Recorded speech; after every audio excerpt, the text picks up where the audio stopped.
ఈ దినము కొరకు ఈ ఈ కూడిక కొరకు సిద్ధపరచబడిన దైవజనులను బట్టి నేను ఎంతగానో ప్రభువును స్తుతిస్తున్నాను. మరి మరి అందరూ కూడా సమయానుకూలంగా వచ్చేస్తున్నారు. దేవునికి స్తోత్రం, హల్లెలూయా. సమయానికంటే ముందుగానే వచ్చి మరి వాక్య పరిచర్య కొరకు ఎదురు చూస్తున్నారు. దేవునికి స్తోత్రం కలుగును గాక. మరి దిన సేవకులను బట్టి నేను ఎంతగానో నేను స్తుతిస్తున్నాను. ఈ మధ్యకాలంలో మరి ప్రస్తుత కాలంలో మరి విరివిగా దేవుని పరిచర్యలు వాడబడుతూ అనేక ప్రాంతాల్లో మరి వాక్య పరిచర్య చేస్తూ ఎంతో ఘనముగా వాడబడుతున్న దైవజనులను బట్టి నేను ఎంతగానో స్తుతిస్తున్నాను. మరి ఈ సమయంలో మరి నా సమయాన్ని ఏమి నేను వృధాపరచకుండా మరి దైవజనులకు నేను సమయాన్ని అప్పగిస్తున్నాను. అందరూ చప్పట్లు కొట్టి దైవజనులకి ఆహ్వానం తెలియచారు.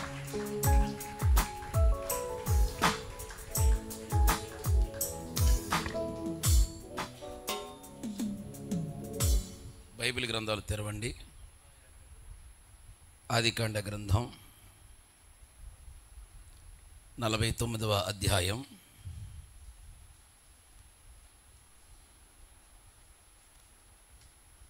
22వ వచన భాగాన్ని చదువుదాం. యోసేపు ఫలించెడి కొమ్మ, ఊట యొద్ద ఫలించెడి కొమ్మ, దాని రెమ్మలు గోడ మీదకి ఎక్కి వ్యాపించును. విలుకాండ్రు వేధించిరి, బాణములు వేసి అతని హింసించిరి. 25 వచనం. క్రింద దాగి ఉన్న అగాధ జలముల దీవెనలతోనూ, స్తనముల దీవెనలతోనూ, గర్భముల దీవెనలతోనూ నిన్ను దీవించు సర్వశక్తిని దీవెన వలనను అతని బాహుబలము దిట్టపరచబడును. చాలు. నాతో ఒక 2 విషయాలు మందిరములో ఉన్న వారందరూ పలకండి. యోసేపు, కొంచెం స్వరమెత్తి, యోసేపు ఫలించెడి కొమ్మ, సర్వశక్తుడు అతని దిట్టపరిచెను. ఏం పరిచాడు? చాలు. తలలు వంచి ప్రార్థనలో ఏకీభవించండి.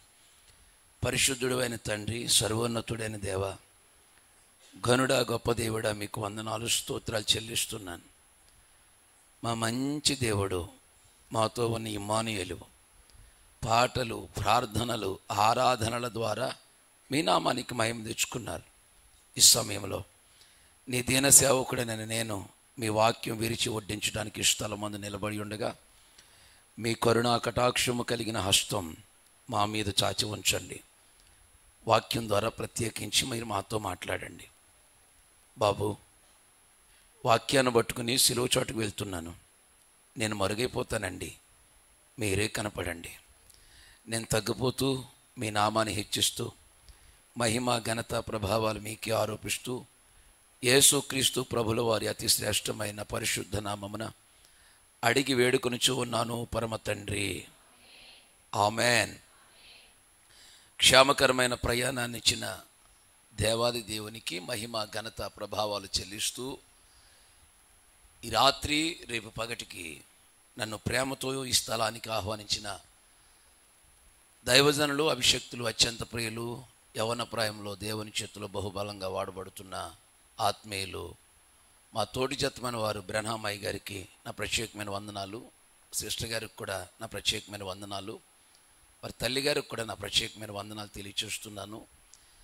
ఈ స్థలానికి నన్ను పరిచయం చేసిన మా ఆత్మీయ మిత్రులు, దేవుని సేవకులు, గనులు, అత్యంత బలంగా వాడబడుతున్న సామ్యుల్ బాబాయ్ గారికి నా హృదయపూర్వక వందనాలు. చక్కగా ఆరాధనలు నడిపించిన, ప్రార్థించిన గనులైన దేవ సేవకులకు కూడా హృదయపూర్వక వందనాలు తెలియచేస్తూ కూడి వచ్చిన మీ అందరికీ యేసుక్రీస్తు వారి ప్రశస్త నామములో నిండు వందనాలు. ఏ చెప్పరా? వందనాలు. దేవుడు మిమ్మల్ని దీవించుగాక. ఇది బాగానే చెప్తారు. చక్కని సంగీతాన్ని అందిస్తున్న తమ్ముళ్ళకు కూడా వందనాలు. సంఘ పెద్దలు ఉంటే సంఘ పెద్దలకి నా ప్రత్యేకమైన వందనాలు. అలాగే యవన తమ్ముళ్ళకు, చెల్లాయిలకు నిండు వందనాలు. ఇలాగ అందరికీ చెప్పుకుంటూ పోతే 119వ కీర్తన అంత ఉంటుంది. కాబట్టి దేవుడు మీ అందరినీ ఆశీర్వదించునుగాక. ఆమెన్. నేరుగా వాక్య ధ్యానానికి వస్తున్నాను. బైబిల్ గ్రంథాలు తీసిన వాళ్ళు నా వెనకాల చదివిన మాటలే ఒక 3 సంగతులు అక్కడ ఉన్నాయి. యోసేపు ఫలించెడి కొమ్మ ఎక్కడ? ఊట యొద్ద ఫలించెడి కొమ్మ ఎక్కడ వరకు? గోడ మీదకి ఎక్కి వ్యాపించి ఫలించిన కొమ్మ. 3 విషయాలు నాతో పలకండి. యోసేపు ఎవరు? ఫలించేడు కొమ్మ. ఎక్కడ? ఓట యొద్ద. ఎక్కడ వరకు? గోడల మీద వరకు. యోసేపు ఎవరు? ఫలించేడి కొమ్మ. వాస్తవానికి ఈ మాట ఎవరి నోట పలికారు అంటే యోసేపు నాన్నగారు పలికిన మాట ఇది. యోసేపు ఫలించేడు కొమ్మని. ఎవరు వాళ్ళ నాన్నగారు? యాకోబు గారు. మాట్లాడాలి. ఎవరు? యాకోబు గారు. యాకోబు గారు పలికినటువంటి మాట ఏ మాట అంటే, యోసేపు నీవు ఫలించెడి కొమ్మ, ఊట యొద్ద ఫలించెడి కొమ్మ, నీ రెమ్మలు గోడ మీదుగా ఎక్కి వ్యాపిస్తాయని ఈ ఆశీర్వాదపు వచనపు మాట పలికింది ఎవరంటే యాకోబు పలికాడు. స్తోత్రం కలుగునుగాక. యాకోబు పలికాడు. యాకోబు పలకడానికి గల కారణం ఏంటంటే, ఆ రోజులైనా ఈ రోజులైనా రానున్న రోజులైనా ఏ రోజులైనా తల్లిదండ్రులు దీవించిన దీవెన పిల్లలకి తరతరాలకు ఉంటుంది. ఏమన్నాను? తల్లిదండ్రులు దీవించిన దీవెన పిల్లలకు తరతరాలకు ఉంటుంది. ఇప్పటికీ యాకోబు యోసేపును దీవించినటువంటి దీవెన థర్డ్ జనరేషన్. మొదటగా అబ్రహాము ఇస్సాకును దీవించాడు. ఇస్సాకు యాకోబుని దీవించాడు. ఇప్పుడు యాకోబు ఎవరిని దీవిస్తున్నాడు? యోసేపుని దీవిస్తున్నాడు. అఫ్కోర్స్ 12 మంది పిల్లల్ని దీవిస్తున్నాడు. ఇక్కడ ఒక ఈవెంట్ జరిగింది, ఒక పండగ వాతావరణం. ఏమిటి ఆ పండగ అంటే ఆశీర్వాదాల పండగ. ఈ 49వ అధ్యాయం అంతా ఆశీర్వాదాల పండగ. ఈ ఆశీర్వాదాల పండగలో యాకోబు ఊరంతా కరపత్రికలు పంచిపెట్టాడు. 12 మంది పిల్లల ఫోటోలు వేసాడు కింద. ఈయన ఫోటో వేసుకున్నాడు.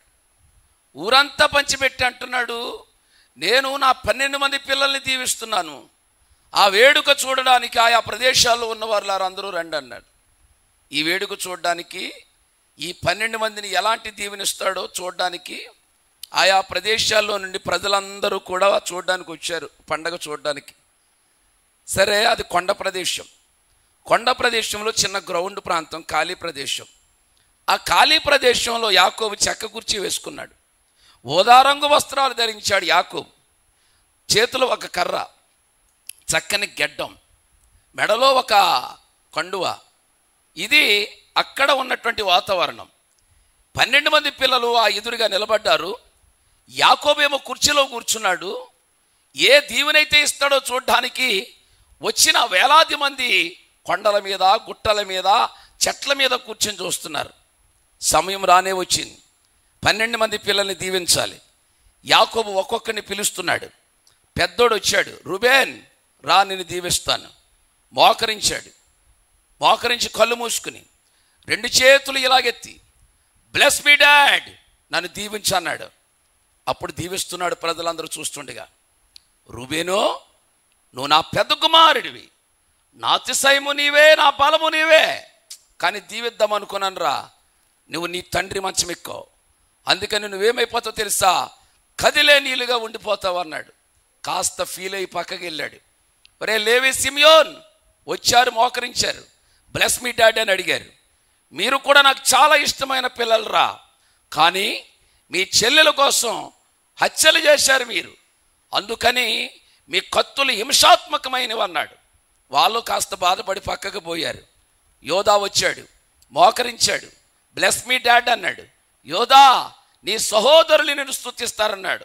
కాస్త చిరునవ్వుతో పక్కకు పోయాడు. ఇస్సాకార్ రా అన్నాడు. వచ్చాడు, మోకరించాడు, బ్లెస్ మీ డాడ్ అన్నాడు. ఇస్సాకారు, నువ్వు 2 దొడ్ల మధ్య పడుకున్న గాడిదివి, గార్దాబాను అన్నాడు. కాస్త చిన్నబుచ్చుకుని పక్కకు పోయాడు. జబులోన్, నీవు సముద్ర మార్గాల్లో నివసిస్తావు. దాను, నువ్వు ఒక తెగను ఏలుతావు. ఇలాగ ఒక్కొక్కడిని దీవించుకుంటూ వచ్చాడు. ఆఖరికి చిన్నోను కూడా దీవించాడు. ఒరే బెన్యామీన్, నీవు చీల్చినట్టు తోడేలివి అంటూ ఈ 11 మందిని దీవించి ఇప్పుడు యోసేపును కూడా పిలిచాడు. వీళ్ళందరూ చూస్తున్నారు, పైనుంచి ప్రజలు చూస్తున్నారు. యోసేపు వచ్చాడు. యోసేపు మోకరించి బ్లెస్ మీ డాడ్, నన్ను దీవించమని అడిగాడు. వాళ్ళందరూ ఎదురుగా అంటున్నాడు, యోసేపుని ఎవరో తెలుసా, ఫలించేడి కొమ్మ. స్తోత్రం చెప్పాలి. ఎక్కడ ఫలించబోతున్నావు? ఓట యుద్ధ ఫలించబోతున్నావు. ఎక్కడి వరకు ఫలించబోతున్నావు? గోడల మీదుగా ఎక్కువ వ్యాపించబోతున్నావు అన్నాడు. ఇప్పుడు మిమ్మల్ని అందరినీ నేను వేస్తున్న ప్రశ్న చూడాలి నా వైపు. 11 మందికి ఇచ్చిన దీవెన గొప్పదా, యోసేపుకి ఇచ్చిన దీవెన గొప్పదా? అవును కదా. మరి ఇప్పుడు 11 మంది పిల్లలకి బాధ కలుగుతుందా లేదా? వాళ్ళు వచ్చి అడుగుతారా లేదా? అడుగుతారు, ఖచ్చితంగా అడుగుతారు. ఎందుకంటే తండ్రి ఉన్నాడు అనుకోండి, తండ్రి ఆస్తులో కానీ తల్లి ఆస్తులో కానీ అన్నదమ్ములందరికీ సమానంగా పంచాలా లేదా? మా అమ్మగారు అనేది మా చెల్లెల్ని, 2 చెల్లెలు, నాకు 7 పిల్లలు, మా 2 చెల్లెళ్ళు అనేది మా అమ్మగారు, ఇదిగో దుర్గా చిన్నారే మాది పక్క హిందూ కుటుంబం, వాళ్ళని అంటానే ఉందన్నమాట, నేను సంపాదించిందంతా మీకే, మీరు పట్టుకెళ్ళిపోండి నేను చచ్చాక అనేది.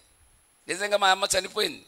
చనిపోయిన తర్వాత ఆ దినకారమైన 10 రోజులకి మా 2 చెల్లెళ్ళు 2 ఆటోలు వేసుకొచ్చారు.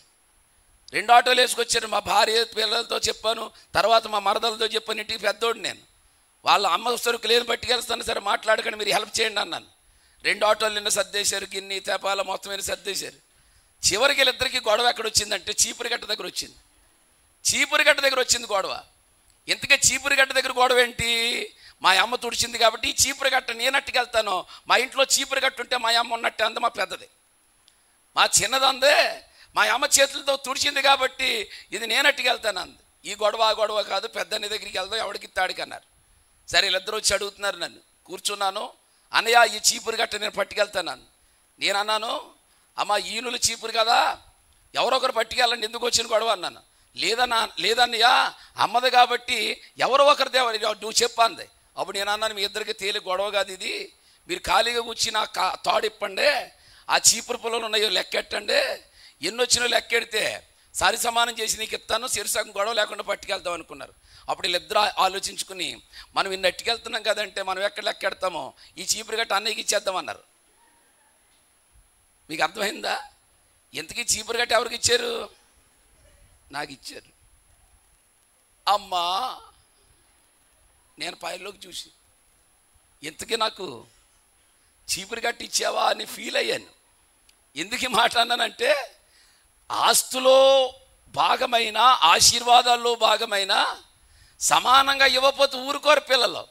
మరి అలాంటిది ఇన్ని వేల మంది ప్రజలు చూస్తుండగా యాకోబు నిలబడి ఈ 12 మంది పిల్లలను ఆశీర్వదించేటప్పుడు 11 మందికి ఒక రకమైన ఆశీర్వాదం ఇచ్చాడు, ఇతనికేమో ఒక రకమైన ఆశీర్వాదం ఇస్తే వాళ్ళందరికీ బాధే కలిగింది. అందరి ముందు షేమ్ అయ్యారు. డైరెక్ట్గా వచ్చి అడుగుతున్నారు, డాడీ ఇది నీకు న్యాయమా? అందరికీ సమానంగా ఇవ్వాలి కదా, ఎందుకు ఇచ్చావు ఇలాగా?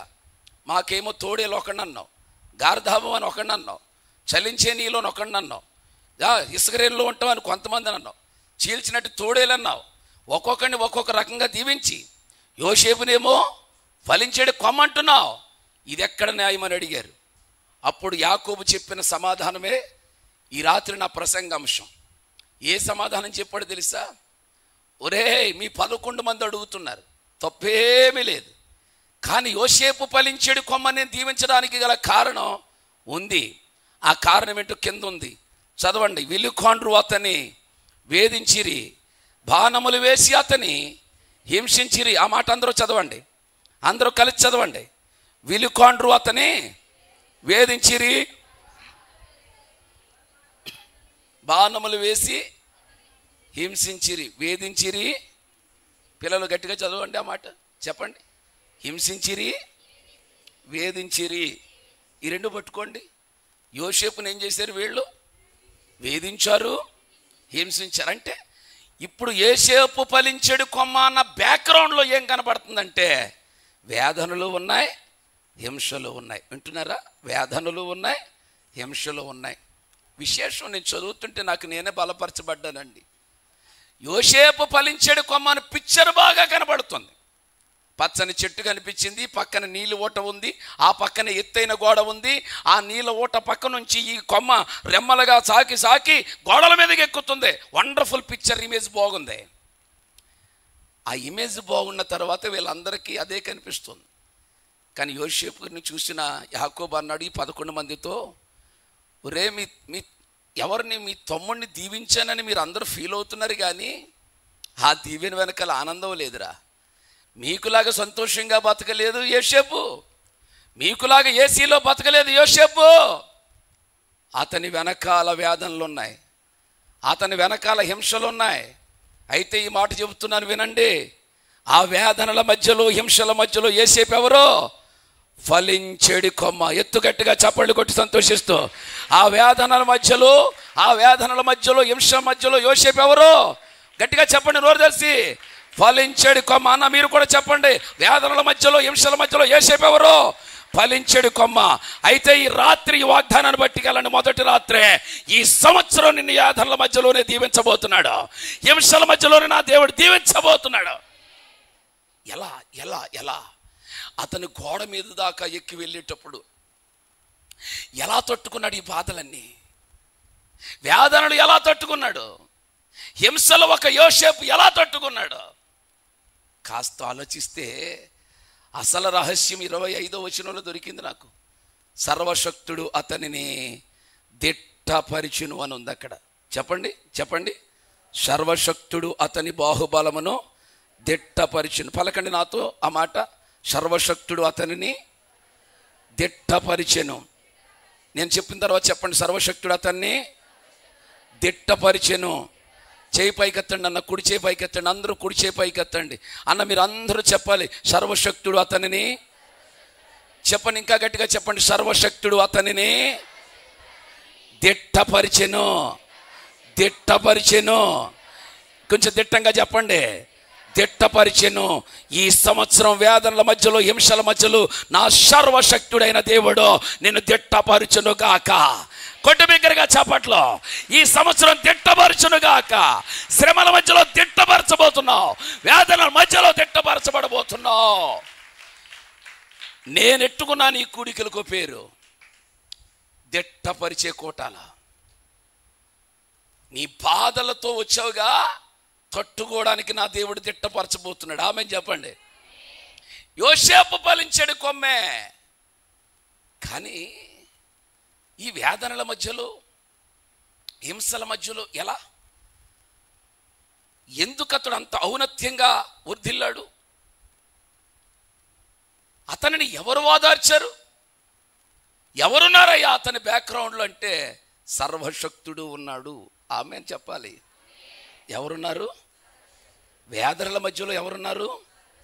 హింసల మధ్యలో ఎవరున్నాడు? చిట్ట చివరి వరకు తోడుగా ఉన్నవాడు సర్వశక్తుడు మనకు కూడా తోడయుండి దిట్టపరచబోతున్నాడు. ఆమెన్ చెప్పండి ఒకసారి. అయితే ఇక్కడ మాట ఉంది, విలుకాండ్రు అతని వేధించిరి, బాణములు వేసి అతని హింసించిరి. రెండు విషయాలు ఉన్నాయి. విలుకాండ్రు, బాణములు. విలుకాండ్రులు ఏం చేశారట? వేధించారు. వాళ్ళ బాణములు వేసి హింసించారు. నా వైపు చూడండి. విలుకాండ్రు అంటే ఎవరు? బాణాలు వేసేవాడిని ఏమంటారు? విలుకాండ్రు అంటారు. వెనకాల అంబులు పొది ఉంటుంది, దానిలో బాణం పొలలు ఉంటాయి, చేతులు ధనుస్సు ఉంటుంది, దానికి ఒక థ్రెడ్ ఉంటుంది. ఈ బాణ పొలలు తీసి థ్రెడ్ మధ్యలో పెట్టి లాగు వదిలి వాడిని ఏమంటారు తెలుసా? విలుకాండ్రు అంటారు. ఆ విలుకాండ్రులు ఏమేశారట? వేధించారట. వాళ్ళ చేతిలో ఉన్న బాణాలు వేసి యోసేపును హింసించారట. ఈ రాత్రి అంశం ఏంటంటే, ఎవరా విలుకాండ్రులు? ఏమిటా బాణాలు? 4 బాణాలు యోసేపు జీవితంలో మీకు నేను చూపిస్తాను. ఎవరా విలుకాండ్రులు? వాళ్ళు వేసిన బాణాలు ఏమిటి? కాస్త ఆశ్చర్యం కల్పించే విషయమే. చాలా జాగ్రత్తగా వింటే ఈ 2025లో ఖచ్చితంగా బలపరచబడబోతున్నావు. ఎందుకంటే సర్వశక్తుడు నిన్ను దిట్టపరచబోతున్నాడు.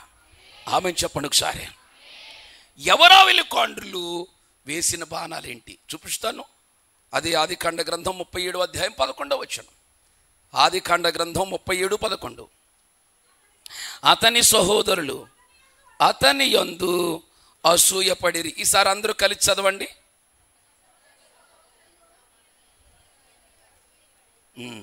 చాలా అందంగా చదివారు. ఇప్పుడు నేను చెప్తాను, నా వెనకాల చెప్పండి. అతని సహోదరులు అతని యందు అసూయపడిరి. ఏం పడ్డారో? గట్టిగా చెప్పండి అన్న. అసూయపడి రెంట బాణం పేరు సుసు కాదు, అసూయ. ఆ మొదటి బాణం పేరు వేసింది ఎవరు? సహోదరులు. పిల్లలు అలర్ట్గా ఉండాలి. అసూయ అనే బాణం వేసింది ఎవరు అంటే సహోదరులే వేశారు. ఎవరి మీద? యోసేపు మీద. మొదటి బాణం పడింది. వింటున్నారా? మొదటి బాణం పడింది. ఆ మొదటి బాణమే అసూయ బాణం. అసూయ బాణం పడి అది హింసించింది యోసేపుని. వేసింది ఎవరు అంటే సహోదరులే, రక్త సంబంధులే. అమ్మా వినాలి, వేసిన బాణం వేసింది ఎవరు? ఇంట్లో వాళ్ళేగా. మీ అందరికీ మాట చెప్పదలుచుకున్నాను. శత్రువులు పాకిస్తాన్ నుంచి రారు. ఏదో అన్నట్టున్నాను. శత్రువులు పాకిస్తాన్ నుంచి రారు. చెప్పాలి ఎక్కడి నుంచి వస్తారో. మా కోనసీమ భాషలో చెప్పనా, కొంపలోంచే వస్తారు. మొట్టమొదటి శత్రువులు ఎక్కడంటే కొంపలోనే. యోసేపుకు మొట్టమొదటి శత్రువులు ఎక్కడి నుంచి వచ్చారు? ఇంట్లోనే. అబ్బబ్బబ్బబ్బబ్బబ్బా, బాణం వేశారట వాళ్ళు.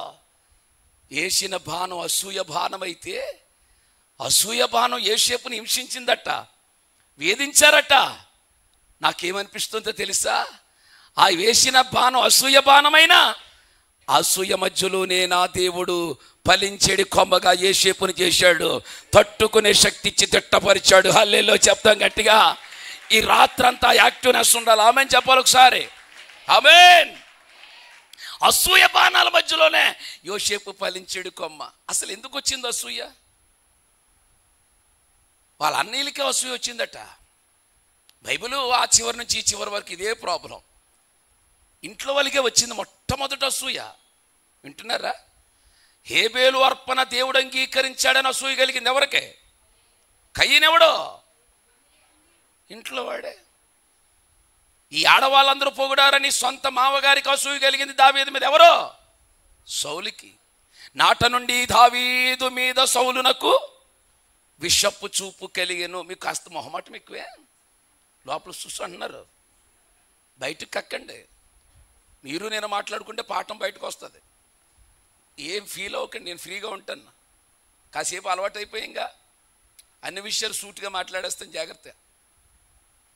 యోసేపు మీద అన్నయ్యలకు అసూయ బాణం పడిందట. ఎందుకు పడింది అసూయ? కారణాలు ఏంటి అంటే 3 సంగతులు చెప్తాను మీకు. యోసేపు మీద అన్నలకు అసూయ పడ్డానికి గల కారణం నెంబర్ 1 వస్త్రం. ఏ వస్త్రం? వాళ్ళ తండ్రి కుట్టించి ఇచ్చిన విచిత్రమైన అంగి, నిలువుటంగి. వీళ్ళకి నచ్చలా, మాకు కుట్టించలేదు, వాడికే కుట్టించారని అన్నయ్యలందరికీ ఏం కలిగింది? ఇప్పుడు మీ అందరిని, ఆడవాళ్ళందరూ ఎక్కువ ఉన్నారు, మీ అందరిని అడుగుతాను. మొట్టమొదట అసూయ దేని బట్టి కలుగుతుంది? మీరు అందరూ ఫంక్షన్కి వెళ్ళారు. ఆ ఫంక్షన్లో మీరు ఒక్కొక్కరు 15,000 రూపాయలు సారీ కొనుక్కున్నారు. మీ దగ్గర పని చేసే పని మనిషి 500 రూపాయలు చీర కొనుక్కుంది. 15,000 రూపాయలు చీర కొనుక్కున్న వాళ్ళు అక్కడ నిలబడితే, మీ పరిచర్య చేయడానికి 500 రూపాయలు చీర కొనుక్కున్న పని మనిషి నీ పక్కనే నిలబడితే, పెళ్ళికి వచ్చిన వాళ్ళు అందరూ వచ్చి ఆ పని మనిషిని పట్టుకుని ఎక్కడ కొన్నావు భలేగా ఉంది, ఎక్కడ కొన్నావు భలేగా ఉందంటే నీకేం కలుగుతుంది? ఇప్పుడు నీకంటే అవతల వాడు మంచి వస్త్రం వేసుకుంటే అసూయ. యోసేపు అన్నలే, ఇంట్లో వాళ్ళకే కలిగిందట అసూయ. ఆశ్చర్యపోయినది అంతా చదువుతుంటే. బట్టలు చూసి కూడా అసూయ కలుగుతుందంటే 100% నీకన్నా అవతలవాడు మంచి బట్టలు వేసుకుంటే ఆనాడు అంతే ఈనాడు అంతే. అసూయకి అమ్మ తమ్ముడు లేదు. ఎవరైనా ఒకటి, అందరి మీద పడిపోద్ది ఈ పనికి మాలింది. ఎవరో? అసూయ. ఒకటి వస్త్రం వల్ల కలిగింది అసూయ. రెండవది తలాంతు వల్ల కలిగింది అసూయ. యోసేపుకున్న తలాంతు ఏంటి చెప్పాలి? కలల భావం చెప్పే తలాంతు. ఒకరోజు వాళ్ళ మమ్మీ డాడీ దగ్గరికి వెళ్ళాడు. మంచి హ్యాపీగా ఉన్నారు వాళ్ళు. వెళ్ళిన తర్వాత చిన్నోడిని చూసి అంటున్నారు, ఎరా చిన్నోడు ఇలాగొచ్చావు? మమ్మీ మీతో మాట చెప్పాలి. రావు కూర్చో, ఒడిలో కూర్చో. ఇలా తల నివృత్తి, ఏంటి నాయనా వచ్చో ఏంటి చెప్పరా అంటే, అమ్మ ఉన్నది ఉన్నట్టు చెప్పేస్తాను మరి అన్నాడు. నాకు కళ వచ్చింది అన్నాడు. కళ ఏమిటో చెప్పరా అన్నాడు. కళ ఏంటో చెప్పడానికి 10 గంటల దాకా అయ్యో నాకు, అందుకని డైరెక్ట్గా మ్యాటర్లోకి వచ్చేస్తాను అన్నాడు. అలా వచ్చేస్తానని కళ భావం చెప్పేశాడు. ఏమీ లేదమ్మా, మీ ఇద్దరు వచ్చి నా కాళ్ళ మీద పడుతున్నారంట, నేను కళ్ళలో చూశాను అన్నాడు. ఇలా అన్నది వెంటనే గెంటేశాలమ్మ, పనికి మళ్ళీ నువ్వు వచ్చి మా కాళ్ళ మీద పడ్డాలి కానీ మేము నీ కాళ్ళ మీద పడకూడదని తిట్టింది. సరే సీరియస్గా లేచిపోయాడు. ఇంకెక్కడన్నా మాట్లాడావా తోలు తీసేస్తాను అన్నాడు వాళ్ళ నాన్న. ఈ లోపల నాన్న మర్చిపోయిన నాన్న, అన్నయ్యల మీద కూడా కళ వచ్చింది అన్నాడు. అన్నయ్యల మీద ఏం కళ వచ్చిందిరా అని అడిగారు వాళ్ళు కూడా నా కాళ్ళ మీద పడుతున్నట్టు కళ వచ్చింది అన్నాడు. ఒరే మమ్మల్ని అన్నవి ఏదో ఓకే, మళ్ళీ అన్నయ్యల దగ్గరికి వెళ్ళి అన్నావు అనుకో, ఆల్రెడీ నీ మీద మంటలో ఉన్నారు వాళ్ళు, తోలు తీసి ఎండగట్టేస్తారంటే యేసేపు దగ్గర ఇంకో లక్షణం ఉంది, వద్దన్న పని చేస్తాడు. పని కొట్టుకుని వెళ్ళాడు. అన్నయ్యలందరూ సీరియస్గా ఉన్నారు. అన్నయ్య అన్నాడు. ఎరా ఇలాగొచ్చావేంట్రా అన్నారు కొల్లారు చేసి. ఏదో మాట్లాడదామని వచ్చాను. ఏట్రా ఏం మాట్లాడుతారా అన్నాడు ఒకడు. అది కదా అన్నయ్య, ఏదో మాట చెబుతాను వచ్చాను అన్నయ్య, కళ వచ్చింది అన్నయ్య. నీ కళ మాకు ఎందుకురా అనేటప్పటికి, కళ్ళలో మీరున్నారు అన్నయ్య అన్నాడు. మేము ఉన్నామా, ఉండరా ఏదో చెప్తాడంటే మనం ఉన్నాం అనేటప్పటికి, అన్నయ్య గుండె నిబ్బరం చేసుకోండి, మీరు వచ్చిన కాళ్ళ మీద పడుతున్నారు అన్నాడు. ఇంకా ఆల్రెడీ అసూయతో మండిపోతున్న వీళ్ళకే కాస్త పెట్రోల్ వేసినట్టు అనిపించింది. ఏరా మేమొచ్చి నీ కాళ్ళ మీద పడతామా, కాస్త రగడ జరిగింది, బయటకు వచ్చేసాడు. రెండవ కారణం తలాంతు. వాళ్ళు అనుకున్నారు ఇది ఎక్కడ తలాంతరా వీడికి, ఎప్పుడో జరుగుతున్న కలకీడు ఒరిజినల్గా మాట్లాడేస్తారేంటి అనుకుని వాళ్ళకి తలాంతును చూసి అసూయ కలిగింది. పిల్లలు మీ అందరితో మాట చెబుతున్నాను, ఎవరికైనా దేవుడు మంచి తలాంతులు ఇస్తే అసూయ పడకండి. ఒకవేళ ఏడ్చినా మనకు రావు, ఎందుకంటే పని అవ్వదు. అసూయ పట్టడం వల్ల మన పాడవుతుంది తప్ప అది రాదు. నాకు పాటలు అంటే రావు, నాకు పాటలు పాడేవాళ్ళంటే చాలా ఇష్టం. ప్రారంభంలో అసూయ పడేవాడిని, నాకు రావట్లేదు, ఇష్టపడుతున్నాను. ఇప్పుడు వాళ్ళు బాగా పాడుతున్నారు, ప్రభు వాళ్ళని దీవించాను. నేనేమంటానంటే తలాంతులు అనేవి అందరికీ ఒకే రకమైన తలాంతు ఇవ్వడు దేవుడు, ఒక్కొక్కడికి ఒక్కొక్క రకమైన తలాంతు ఇస్తాడు. స్తోత్రం చెప్పండి ఒకసారి. ఆ తలాంతులు చూసి ఎప్పుడు ఏడవమాక, ఎప్పుడు బాధపడమాక. యోసేపుకు తలాంతులు చూసి అన్నయ్యలకు అసూయ కలిగింది, అసూయ అయిపోయింది. మూడో భాగానికి వస్తున్నాను నేను. 1 వస్త్రాన్ని చూసి కలిగింది, 2 తలాంతును చూసి కలిగింది అన్నయ్యలకు అసూయ. 3వది యథార్థతను చూసి కలిగింది. ఏమిటా యథార్థత? యోసేపు ఎప్పుడు వాళ్ళ అన్నయ్యల దగ్గరికి వెళ్ళినా చెడ్డ సమాచారం పట్టుకొచ్చేవాడట. ఏ చెడ్డ సమాచారం? వాళ్ళ అన్నలు చేసిన ప్రతి తప్పుడు పని పట్టుకొచ్చి ఎవరితో చెప్పేవాడు? వాళ్ళ యాకోబుతో చెప్పాడు, నాన్నగారితో చెప్పేవాడు. అప్పుడు అనుకున్నారు వీళ్ళు, రేయ్ యాకోబు యోసేపు మన దగ్గరికి వచ్చాడు అనుకో, చాలా జాగ్రత్తగా ఉండండి, వాడు తప్పు చేయడు, చేసేవాడిని చేయనివాడు, ఒకవేళ చేసిన ఊరుకోడో నాన్నతో చెబుతాడని. ఆ యథార్థతను బట్టి వాళ్ళకి ఏం కలిగిందంటే అసూయ కలిగింది. ఒకసారి స్తోత్రం చెప్పండి, హల్లెలూయా చెప్పండి. ఒరే 11 మంది పిల్లలారా, యోసేపు ఫలించేడు కొమ్మంటే మీరేదో అనుకుంటున్నారా? యోసేపు బ్యాక్గ్రౌండ్లో వేదనలు ఉన్నాయి, యోసేపు బ్యాక్గ్రౌండ్లో హింసలు ఉన్నాయి. అయితే మీ అందరికీ మాట చెబుతున్నాను, యోసేపు ఫలించాడు కొమ్మే ఎక్కడో తెలుసా? వేదనల మధ్యలో, హింసల మధ్యలో. ఏమున్నాయి అతను వెనకాలంటే విలుకొండ్రులు ఉన్నారు, వాళ్ళ బాణాలు వేసి హింసించారు. ఎవరా విలుకొండ్రులు అంటే సహోదరులే, మీరేరా, మీరే యోసేపుని హింసించారు. అందుకే మీ ఎవ్వరికి ఇవ్వలేని దీవెన యోసేపుకి ఇచ్చాను, ఫలించాడు కొమ్మని. కొట్టండి బిగ్గరగా స్తోత్రాలతో, హల్లెలూయా. వింటున్నారా? ఇక్కడ ప్రశ్న మీకు, అసూయపడిన అన్నలు పాడైపోయారా, యోసేపు పాడయ్యాడా? గట్టిగా చెప్పాలి. అసూయపడినోడు ఎప్పటికైనా పాడైపోతాడు. ఈ సత్యం గుర్తుపెట్టుకోవాలి. నీ దగ్గర ఉన్న నువ్వు పాడవుతావు, నీ మీద ఎవడు పడినా వాడే పాడవుతాడు. ఇంకో ప్రశ్న వేస్తాను, సమాధానం చెప్పండి మీ అందరూ. ఇనుమును ఎవరు పాడు చేస్తారన్నా చెప్పాలి. ఇనుమును ఎవడు పాడు చేస్తాడో? స్టీల్ ప్యాంటుడా? ఎవడు పాడు చేయడు. దానికి పట్టిన తుప్పే దాన్ని పాడు చేస్తుంది. ఇనుమును ఎవ్వరు పాడు చేయరు, దానికి పట్టిన తుప్పే దాన్ని పాడు చేస్తుంది. మీకు మాట చెప్పనా, మనల్ని కూడా ఎవడు పాడు చేయలేడు. మనలో ఉన్న అసూయే మనల్ని పాడు చేస్తుంది. అహం, మత్సరం, అసూయ ఇలాంటివన్నీ మనల్ని పాడు చేస్తాయి. అందుకే మీ అందరికీ సలహా ఇస్తున్నాను, రేపు పొద్దుట 10 నిమిషాలు టైం తీసుకుని ఆటో ఎక్కండి. ఆటో ఎక్కి వెళ్ళిపోతూ ఉండండి. అలాగా మీ ఎదురుగుండా ఇంకో ఆటో కనిపిస్తుంది, దాని మీద రాస్తాడాడు.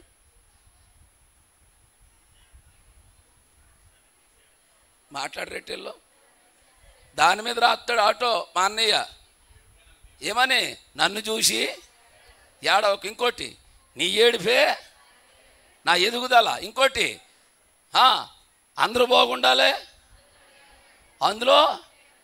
చూసారా ఎంత మహానుభావుడు. అది అద్భుతమైన సువార్త. మనం మైకెట్టరుతుంటే ఎవడంటలేదు దాంట్లో. ఇవన్నీ ఎందుకంటే అసూయపరుల కోసమే. ఏమంటే ఒక మాట అడుగుతాను, మనిషి జీవితానికి దేవుడు అసూయ నేర్పలేదు. నా యేసయ్య ఎవ్వరి మీద అసూయపడలేదు, ఎవ్వరి మీద అసూయపడలేదు. నా యేసయ్య ఒక నినాదం నేర్పేసి వెళ్ళిపోయాడు, నేను ప్రేమించాను కాబట్టి నిన్ను వల్లే నీ పొరుగు వారిని ప్రేమించుకుంటూ వెళ్ళిపో. అహం, అసూయ, గర్వం ఇవేమీ లేకుండా ఉంటావు, అప్పుడు నువ్వు ఫలించేడు కొమ్మగా ఉంటావు అని దీవించి పంపించి వెళ్ళాడు దేవుడు. స్తోత్రం కలుగును గాక. హల్లెలూయా చెప్పాలి. వింటున్నారా? మనిషి జీవితానికి అసూయ, మత్సరత ప్రమాదకరమైనది. అందుకే యోసేపు ఫలించేడు కొమ్మెరా, కానీ అతని బ్యాక్గ్రౌండ్లో ఆనందం లేదో, వేదనలు ఉన్నాయి, హింసలు ఉన్నాయి. వాళ్ళ అన్నయ్యలే బాణం వేశారు, అసూయ బాణం. మేము 5వ తరగతి చదువుకునే కాలంలో ఓ కథ ఉండేది మా పాఠ్య పుస్తకాల్లో, అసూయ అనే కథ. ఆ కథలో ఒక రాజుగారు సంస్థానంలో 2 ఉండేవారు. ఒక చాకలి, ఒక కొమ్మరు ఉండేవారు. ఆ సంస్థానంలో చాకలి చాలా చురుకైనడు, కష్టపడి పనిచేసి డబ్బులు సంపాదించుకుని మెల్లమెల్లగా ఇల్లు కట్టుకుంటున్నాడు. పక్కనే ఉన్న కొమ్మరి చాలా బద్ధకస్తుడు, పని ఏమి చేయడు, బద్ధకస్తుడు. కానీ ఇంకో లక్షణం ఉంది ఆయనకి. ఆయన దగ్గర ఉన్న టాలెంట్ ఏంటంటే ఎవడన్నా బాగుపడితే ఆయన చూసి ఎడుతాడు. ఈయన అద్భుతమైన టాలెంట్ అది. ఏడుస్తున్నాడు, అరే ఎదుగుతున్నాడు ఇతను ఏడుస్తున్నాడు, అతడు ఎదుగుతున్నాడు, చాకలి ఇతడు ఏడుస్తున్నాడు. చివరికి తట్టుకోలేక ఎలాగైనా పాడు చేద్దామని ఒక రోజున రాజుగారి దగ్గరికి వచ్చాడు కొమ్మరి. రాజుగారి దగ్గరకు వచ్చి అంటున్నాడు, రాజా మీకు ఒక చిన్న మాట చెప్పాలనుకుంటున్నాను అన్నాడు. రాజుగారు అన్నారు, చెప్పరా కొమ్మరి అన్నాడు. అప్పుడు ఈ కొమ్మరి అంటున్నాడు, రాజా మన సంస్థానంలో ఉన్నటువంటి ఏనుగు చాలా కాలంగా నల్లగా ఉంది, దాన్ని తెల్లగా చేయాలన్నాడు. నల్లగా ఉండాలి, ఏనుగు తెల్లగా చేస్తారేంట్రా అన్నాడు రాజు కాస్త అమాయకంగా.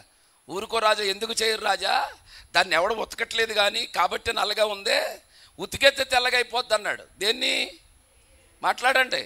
ఏనుగుని. అప్పుడు అన్నాడు, ఎరా ఏనుగును ఉతుకుతారంట్రా, ఉతికేవాడు ఉన్నాడంట్రా అన్నాడు కొమ్మరిని. అప్పుడు వెంటనే అన్నాడు, ఉతకపోవటం ఏంటి రాజా, మన సంస్థానంలో ఉన్న చాకలు ఉతికేస్తాడన్నాడు. దేన్ని? ఏనుగుని. అవునట్రా, రప్పించి అడగండి అన్నాడు.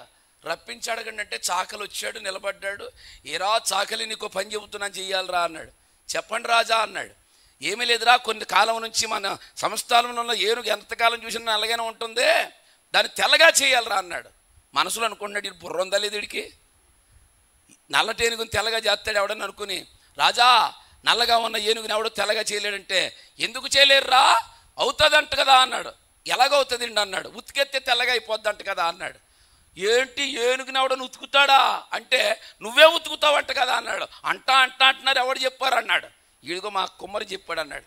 కుమ్మరోకి చూసి, ఊరే నేను అంటాను అసూయ, మొన్న నుంచి నా ప్యానాన్ని పడి ఎడుతున్నావు, ఇంకా ఫైనల్గా వచ్చేసావంటరా అని అనుకుని వెంటనే ఒక ఐడియా మెదిలింది అతనికి. ఆహా, దీనికి ఒక ఉపాయం ఉంది కదా అనుకుని రాజుగారితో అన్నాడు, చాకలి రాజా మంచి సలహా ఇచ్చాడు కుమ్మరి, ఖచ్చితంగా తెల్లగా చేయొచ్చు ఏనుగుని, ఖచ్చితంగా. మరి చేసేయరా, అదే ఉతికేసి చేయొచ్చండి, పర్వాలేదా, ఉతకాలరా, నేను చెప్పేది అదేగా, వెరీ గుడ్ రా కుమ్మరి, నువ్వు చెప్పినట్టు ఉతికేస్తాను అన్నాడు రా అన్నాడు. ఈ లోపల ఈయన అన్నాడు, ఉతకొచ్చు కానీ దానికి ఒక పద్ధతి ఉందన్నాడు. ఏం పద్ధతి రా అన్నాడు.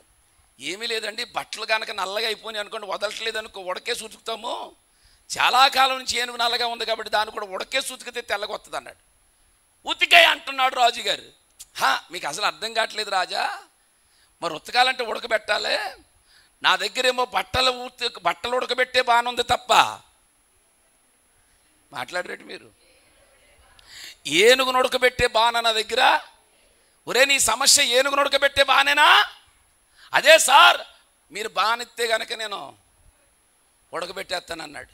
వెంటనే అన్నాడు, నీకా బాధ ఎందుకురా, వీడు చేసేస్తాడు అన్నాడు. ఎవడినే నీకా బాధ ఎందుకురా, చేసేస్తాడు అన్నాడు.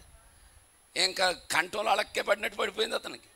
ఏం చేయాలి అర్థం కాక, ఎరా ఉతకవా చెయ్యవా అనేసరికి అప్పుడు ఆ కుమ్మర అంటున్నాడు, కాదు చేస్తానండి అన్నాడు. వెళ్ళి చేసి పట్టురా అన్నాడు. అసలు బద్దకొస్తుడు నెలలకు పెద్ద బానోటి తయారు చేశాడు. పెద్ద బాను తయారు చేశాక ఈయన పొయ్యి పొలాలు తెచ్చుకుని చాకలే దాని నిండా నీళ్ళు వేయడానికి నీళ్ళు పక్కనెట్టుకుని బాణ పట్టుకొచ్చి మూడు రాళ్ల మధ్యలో పెట్టి ఏనుగు నట్టుకొచ్చి కాలెట్టించాడు. ఏమైంది చెప్పాలి? బాణ పగిలిపోయింది. మళ్ళీ ఏం చేయాలి? ఇది పగిలిపోతే ఆడికి పగిలిపోయినట్టేగా. పగిలిపోయింది, మళ్ళీ ఏం చేయాలి? వాడు చెయ్యాలి. తేటం పెట్టడం పగలడం, తేడం పెట్టడం పగలడం, తేడం పెట్టడం పగలడం, తేడం పెట్టడం పగలడం. వెంటనే అనుకున్నాడు ఒకసారి, బాబోయ్ నా వల్ల ఇంకా చేయటం. పరిగెత్తుకుని వచ్చాడు కుమ్మరి రాజుగారి దగ్గరికి. రాజా మీకు మాట చెబుదాం అనుకుంటున్నాను. ఏంట్రా మొఖం అలాగే ఉంది? ఏం చెప్తావు రాజా? ఎవడో ఉతకడో ఉడకబెట్టడానికి బాణ కూడా చేయడు అన్నాడు. మరి ఎందుకు ఇచ్చారో ఈ సలహా? వాడి మీద అసూయతో ఇచ్చానన్నాడు. హల్లెలూయా చెప్పండి ఒకసారి.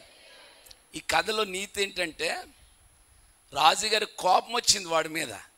కోపం వచ్చి నా సమయాన్ని వృధా చేసి నాకే తప్పుడు సలహా ఇచ్చిన ఈ కుమ్మరిని తీసుకుని వెళ్ళి ఉరి తీయించండి అన్నాడు. ఉరి తీసి చనిపోయాడు. అందుకే నేను అనదలుచుకున్నానంటే, ఉపవాస కోటాలు అనేవి సరిదిద్దుకునే కోటాలు. ఆమేనండి. ఉపవాస కోటాలంటే కూడుకునేవి తీసుకునేవి ఉంటాయి.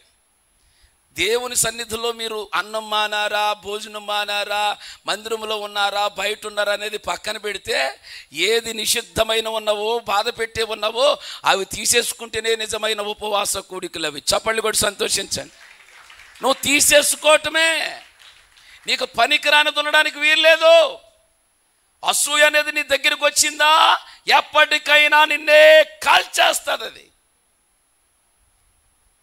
ఒక కయీనును కాల్చింది అసూయే, ఒక సౌలును కాల్చింది అసూయే. అసూయ మనిషి జీవితానికి.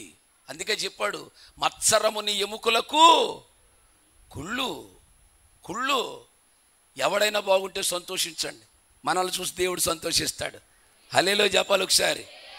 ఎవరైనా బాగా పాటలు పాడుతుంటే ఎంకరేజ్ చేయండి. వీళ్ళిద్దరు ఉన్నారు అసూయ పరులు. ఒక అమ్మాయి బాగా పాడింది అనుకో, అమ్మాయి పాడలేదంటే అర్థం ఏంటి? అసూయే. విశ్వాసులకు అసూయ. ఇంకో గొప్ప సంగతి చెప్పిన, మా పాస్టర్ గారులకు ఉన్నంత అసూయ ప్రపంచంలో ఎవరికి ఉండదు. ఎదుగుతుంటుంటే ఏడ్చేస్తూ ఉంటారు. మీ బెనహాం గారిని చూసి ఎంతమంది ఏడుతున్నారో నాకు తెలియదు, కానీ ప్రతి బాణం వెనకాల ఫలించేడు కొమ్మగానే చేస్తాడు దేవుడు. అసూయ పరుల వెనకాలే నిన్ను దీవించబోతున్నాడు దేవుడు. వేదనల మధ్యలోనే దీవించబోతున్నాడు దేవుడు. చెప్పండి, హింసల మధ్యలోనే దీవించబోతున్నాడు దేవుడు. నీ వాళ్ళే నీ మీద అసూయ పడుతుంటుంటే వింటున్నారా, దేవుడు నిన్ను దీవించబోతున్నాడు. ఒక శ్రేష్టమైన మాట చెబుతున్నాను, నీ దగ్గర ఏది లేనప్పుడు ఎవడు నీ జోలికి రాడో. నువ్వు బాగుండటం ప్రారంభించావా, చుట్టుపక్కల బాణాలు పడతాయి. గొర్రెల దొడ్డులో ఉన్నంతసేపు దావీదుకు శత్రువులు లేరు. సింహాసనం ఎక్కడంతే ఇంట్లో నుంచి శత్రువులు బయలుదేరారు. అయితే ఇలాగనుకో, ఈ సంవత్సరం ఈ మాట పట్టుకెళ్ళు, ఎంతమంది నా ప్రాణాన్ని బడి ఏడ్చినా సర్వశక్తుడు నన్ను దిట్టపరిచి ఫలించడి కొమ్మగా చేయబోతున్నాడు. ఎందుకంటే నా వెనకాల ఉన్నవాడు సర్వశక్తుడు. ఆమెను చెప్పండి ఒకసారి. చెప్పండి, నా వెనకాల ఉన్నవాడు ఎవడు? సర్వశక్తుడు. అన్న చెప్పండి అన్న, నా వెనకాల ఉన్నవాడు ఎవడు? సర్వశక్తుడు. నేను దిట్టపరుస్తున్నాడు. దిట్టపరిచే కోటాలు ఇవి వచ్చాయి. ఏ బాధపైతే వచ్చావో, ఏ బెంగతోటైతే వచ్చావో, ఏ అవమానంతో వచ్చావో, ఏ నిందతో అయితే వచ్చావో, ఇక్కడ నాకు జరగదని వచ్చావో, ఎంతమంది నా ప్రాణాన్ని పడి ఏడుతున్నారని ఆలోచిస్తున్నావో, వాళ్ళందరి మధ్యలో నేను ఆ దేవుడు ఫలింపచేసి, ఓట యొద్ద ఫలింపచేసి, ఈ సంవత్సరం నీ రెమ్మలో గోడల మీదుగా ఎక్కి వ్యాపింప చేయబోతున్నాడు. రెండు చేతుల పైకెత్తి కొట్టండి చప్పట్లో గట్టిగా.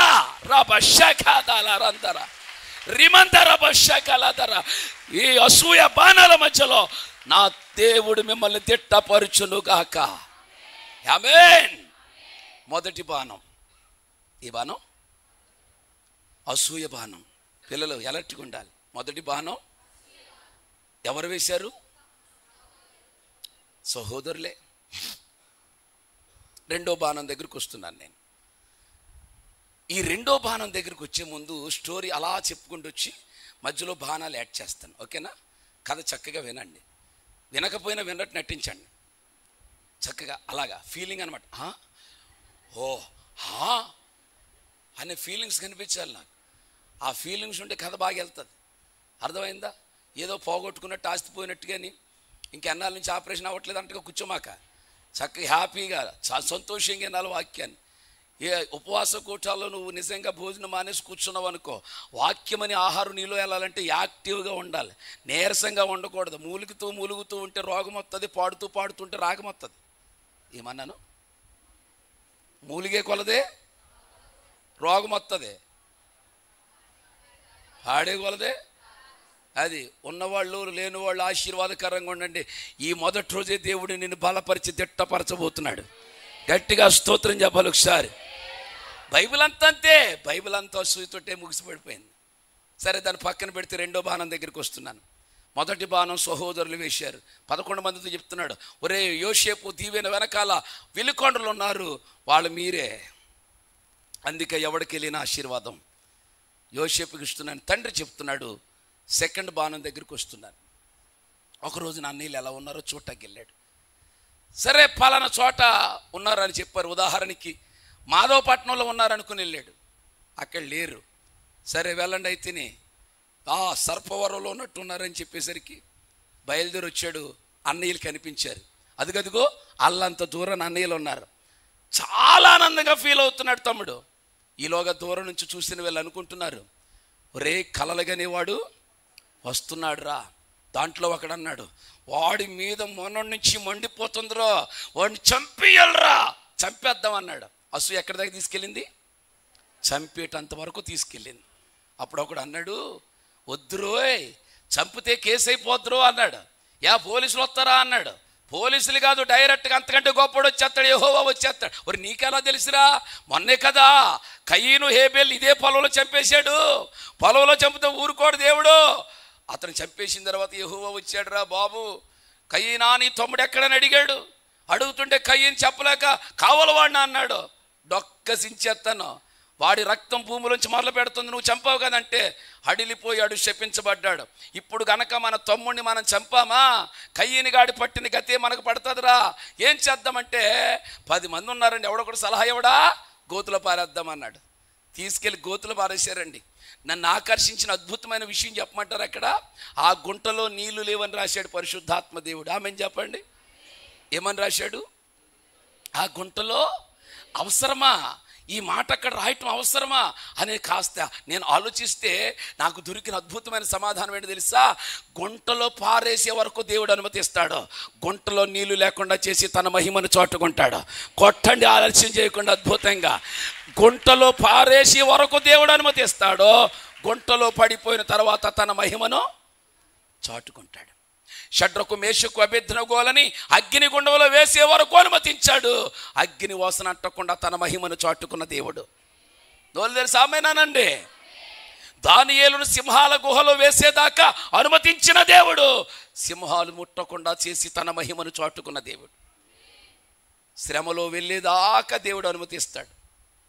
నేను అంటాను, వెళ్ళాలి, పడాలి, ఆయన మహిమ రావాలి. ఆమేనానండి. శ్రమకు వెళ్ళాలి, పడాలి, శ్రమ అనుభవిస్తుండగానే ఆయన మహిమ రావాలి. గుంటలో నీళ్ళు లేకుండా చేసిన సర్వశక్తుడు. ఆమేన్.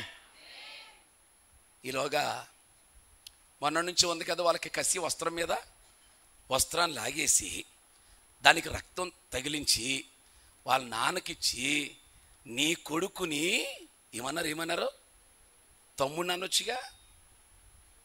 తమ్ముడు అనరు కదా వీళ్ళు. తోటికోడళ్ళు ఇద్దరు కలిసి ఉన్నంతసేపు అక్క చెల్లి అక్కాయ్ చెల్లు అని తినికేస్తారు వీళ్ళు. వీళ్ళిద్దరికి గొడవ వచ్చిందానికి వీళ్ళిద్దరు ఎలా ఆ మనిషితో చెప్పు, దాంతో చెప్పు, ఇంకా అక్క లేదు చెల్లి లేదు. వీళ్ళకి ఎంత కసో చూసారా? నీ కొడుకు అన్నారండి, నీ కొడుకును జంతువులు తినేసాయంటే పాపం యాకోబు ఆ వస్త్రాన్ని పట్టుకు ఏడుస్తున్నాడు. ఈ లోపల వచ్చారు, గుంటలో ఉన్నవాడిని చూశారు. ఒకడు సలహా ఇచ్చాడు, రే ఎంతకాలం ఉంచుతామని వీడిని తీసుకెళ్ళి అమ్మేద్దాం అన్నాడు. ఇది బాగానే ఉందనుకుని యోసేపును గుంటలో తీశారు. ఇస్మాయేలుడికి అమ్మేశారు, మార్గం గుండా వెళ్తున్న వాళ్ళకి అమ్మేశారు.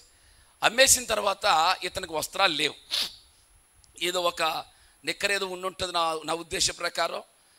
వస్త్రం తీసేశారుగా, సరే అతను తీసుకెళ్ళి ఐగుప్తు దేశంలో పోతీఫరు అని ఒక యజమానుడి ఇంటికి అప్పగించాడు.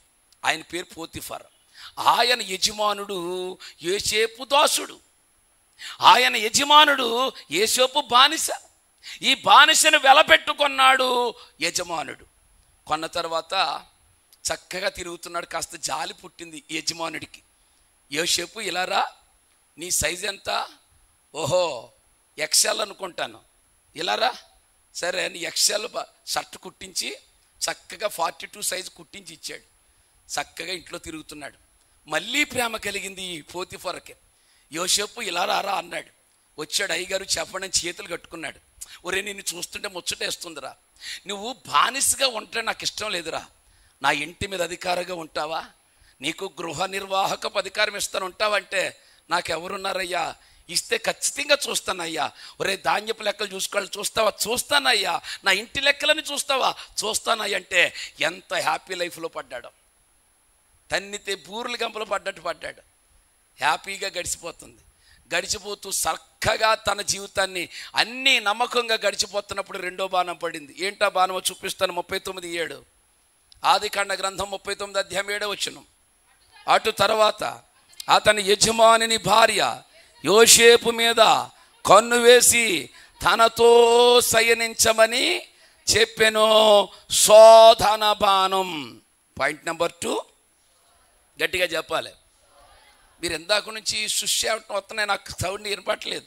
ఇందాక అసూయ అన్నప్పుడు కూడా సుష్ అన్నారు, ఇప్పుడు శోధన అన్నప్పుడు కూడా సుష్ అంటున్నారు. ఓపెన్గా పలకండి.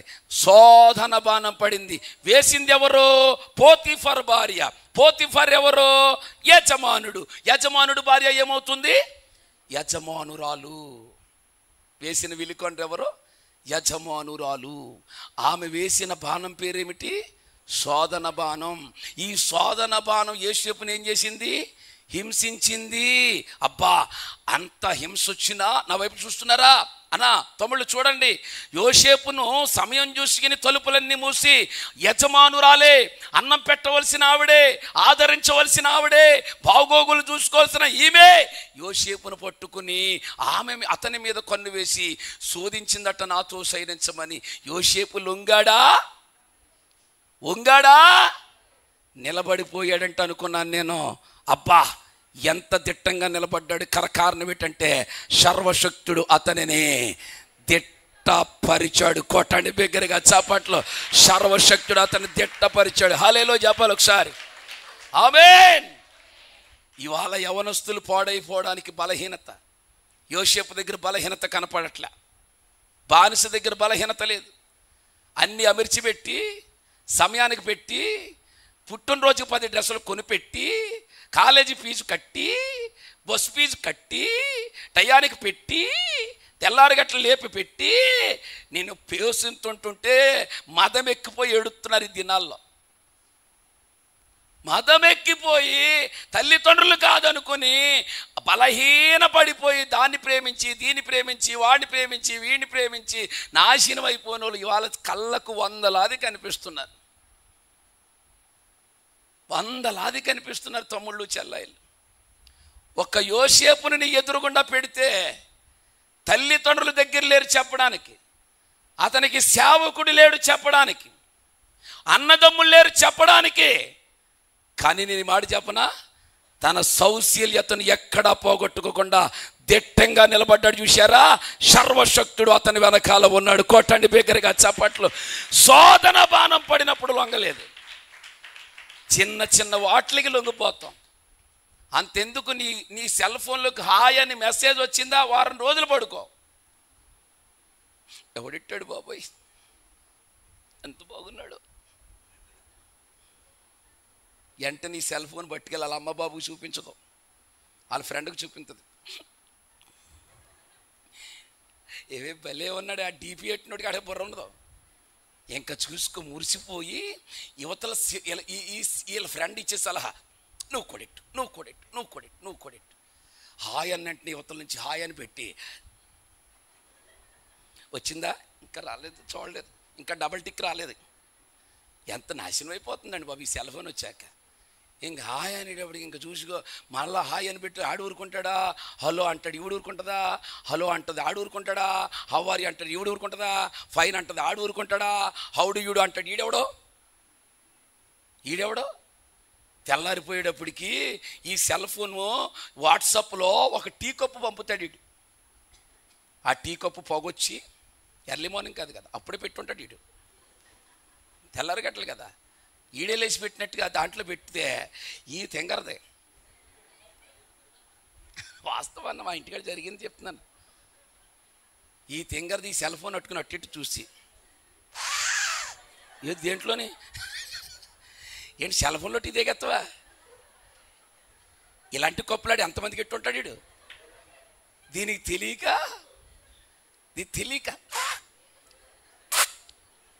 ఏంటే నాకు ఇవాళ టీ వద్దు, ఎప్పుడే తాగేది, ఎక్కడ తాగావే నీకు తెలియదు, నోర్మి అలా అమ్మనే. ఆడే నీ కొమ్మ ఉంచేది. మొదట టీ ఇస్తాడు, తర్వాత కాఫీ షాప్కి తీసుకెళ్తాడు, ఆ తర్వాత ఐస్ క్రీమ్ పార్లర్ తీసుకెళ్తాడు, బ్లాక్ కరెంట్ ఎడతాడు, ఫ్లేవరు షాక్ కొట్టి నీ కాయకిలో పడిపోతావు. చివరికి గర్భవతిని చేసి చంపేస్తాడు ఆడే. ఇవాళ ఎంతమంది ఎజిబేలు మగుళ్ళని మోసగించట్లేదు తెలుసా? ఈ సెల్ ఫోన్లు వచ్చాక డబ్బులన్నీ పెట్టుబడి. ఒక అమ్మాయి ఒక అబ్బాయిని ప్రేమించిందంటే ఇంక సెక్యూరిటీ గార్డ్ అక్కర్లేదు దానికి. 24 గంటలు దాని సెక్యూరిటీ ఈడే చూసుకుంటాడు. రాత్రానికి పగలానికి అర్ధరాత్రి కుక్కను కూడా వెళ్ళినవాడు వీడు.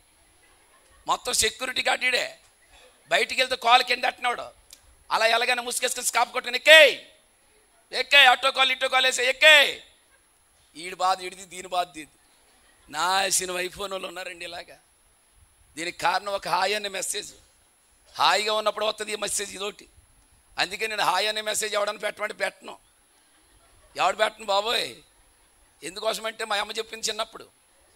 7 పిల్లలం మేము. 7 పిల్లలకి నాకు పాడిందంట ఆ పాట. మా తమ్ముడు పాడుతున్నప్పుడు పాడాను. ఏంటా పాట అంటే మా అమ్మ అనేది ఏడుతున్నప్పుడు ఒళ్ళో పెట్టుకుని ఓ హాయ్ ఓ హాయ్ అనేది. అమ్మ ఒళ్ళు హాయ్ అన్నవి ఏంటమ్మా అన్నాను. అప్పుడు చెప్పింది మా అమ్మ, పిల్లోడా భూమి మీద ఎంతో హాయిగా ఉంటుందని వస్తారా మీరు, కానీ ఈ భూమి మీద ఆల్రెడీ మేము వచ్చాం కాబట్టి ఈ హాయ్ అంతా ఒలువే. ఈ హాయ్ అంతా ఒలువే. అప్పుడు మా అంతా ఈడు అప్పుడేడు హాయ్ హాయ్ అంటే ఏంటి? ఈ హాయ్ అట్టుకునే వీళ్ళు హాయిగా ఉన్నది అనుకుంటున్నారు. నీ లైఫ్లో శోధన ఎలా పడుతుందో తెలుసా సిస్టర్ అండ్ బ్రదర్? ఒక మంచి ఉదాహరణ చెప్తాను మీకు నేను. చాలా అందగత్తె మోయాబు దేశంలో ఉన్న రూతు తెలుసా? వండర్ఫుల్ బ్యూటీ అనమాట. ఒక బెత్లెహేమీయుని చేసుకుంది రాజకుమార్తె ఒక బెత్లెహేముని చేసుకుని కాపురం చేస్తూ కొంతకాలానికే భర్త చనిపోయి యవన ప్రాయములో వైధవ్యం సంపాదించుకుంది. ఏడ్చింది. చివరికి తన తోటుకోడలు వెళ్ళిపోయింది, కానీ వీడు వెళ్ళలేదు. నేను మరలా వెనక్కి వెళ్ళను అత్త, నీతో వచ్చేస్తానంది. నీ జనమే నా జనం అంది, నీ దేవుడే నా జనం ఉంది, నువ్వు ఎక్కడుంటే అక్కడే ఉంటానంది. నేను సత్యాక మన ఇద్దరు విడిపోవాలంది. ఇద్దరు వచ్చారు బెత్లెహేముకి. పాపం 2 రోజులు పస్తున్నారు, పెట్టేవాళ్ళు ఎవరు లేరు. అప్పుడు అంటుంది, అత్తమా నీ కొడుకున్నప్పుడు నిన్ను ఎలా పోషిస్తాడో నేను అలా పోషిస్తాను, మావయ్య ఉన్నప్పుడు నేను ఎలా చూస్తాడో నేను అలా చూస్తాను.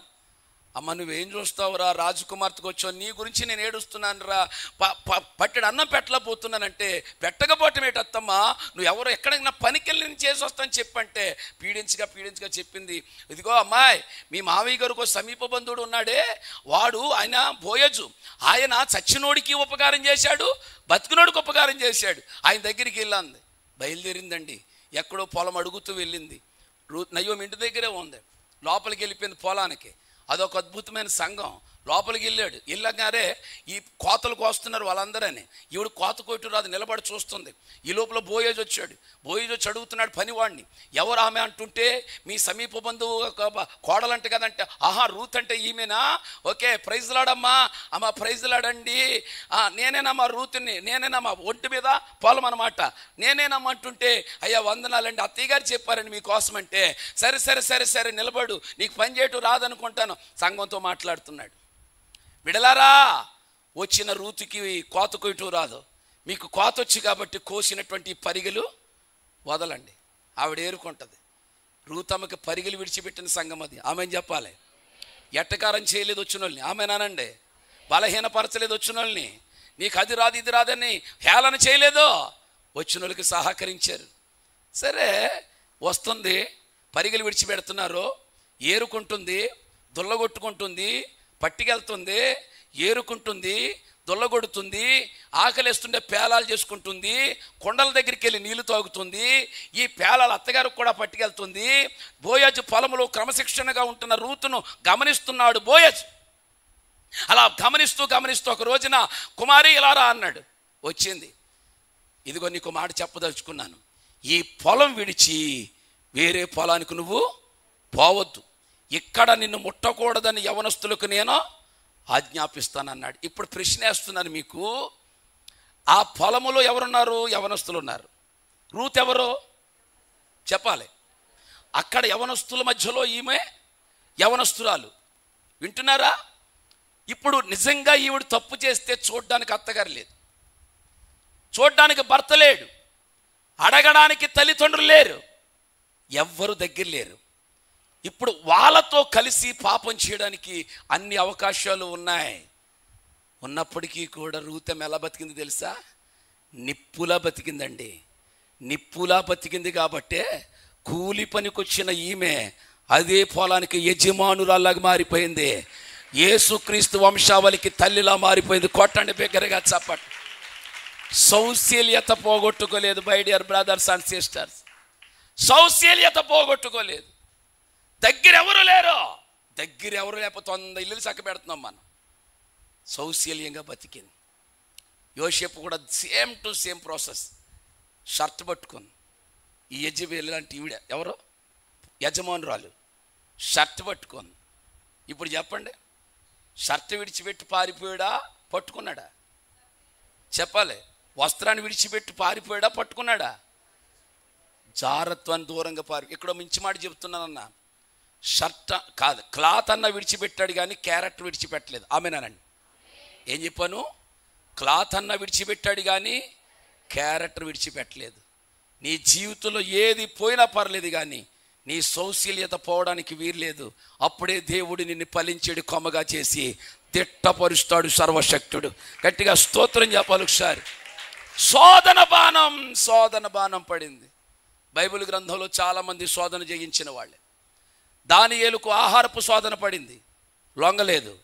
సూజన కోటలో మొర్దెకైకి నమస్కార బాణం పడింది. యూదుడినైనందుకు నేను తలదించనన్నాడు. ఆహారం తగ్గించుకోలేకపోయాడు. అతడు చేయలేదు ఆ తప్పుడు పని. మోషే జీవితంలో కూడా ఎన్నో పడ్డాయి. అల్పకాల పాపభోగాలు వచ్చినాయి, విసర్జించాడు.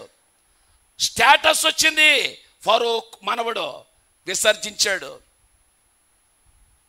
వాళ్ళందరూ నిలబడిపోయారు కాబట్టి చరిత్రలో మిగిలిపోయారు.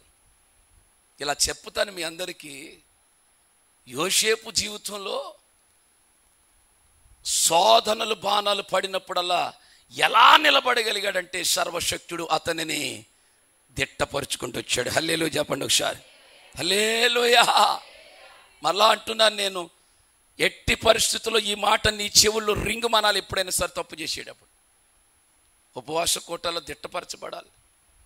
బలహీనతలకు లొంగకూడదు, ఎవడికి లొంగకూడదు. సాతానుడి నిన్ను పడగొట్టాలని చూస్తాడు. లొంగలేదండి. రెండో బాణం అయిపోయింది. రెండో బాణం అయిపోయిన తర్వాత ఇప్పుడు యజమానుడు కుట్టించిన వస్త్రాన్ని ఎవరు లాగేశారు చెప్పాలి? అలా ఆవిడ లాగేసింది. పాపమమ్మ. యోసేపు గారి జీవితంలో వస్త్రాలు ఎవడొకడు ఇవ్వటం, ఎవడొకడు లాగేయటం. ఈయన కథ అంత ఇదో బాధ. వాళ్ళ నాన్న ఇచ్చిన వస్త్రాలు ఎవరు పీకేశారు? అన్నయ్యలు పీకేశారు. యజమానుడు కుట్టించిన వస్త్రాన్ని ఎవరు పీకేశారు? అలా ఆవిడ మళ్ళీ నిక్కర, ఈయనకి మళ్ళీ నిక్కరే. ఈ లోపల ఈ చేతిలో ఉండగానే వచ్చేసాడండి ఎవరో భర్త.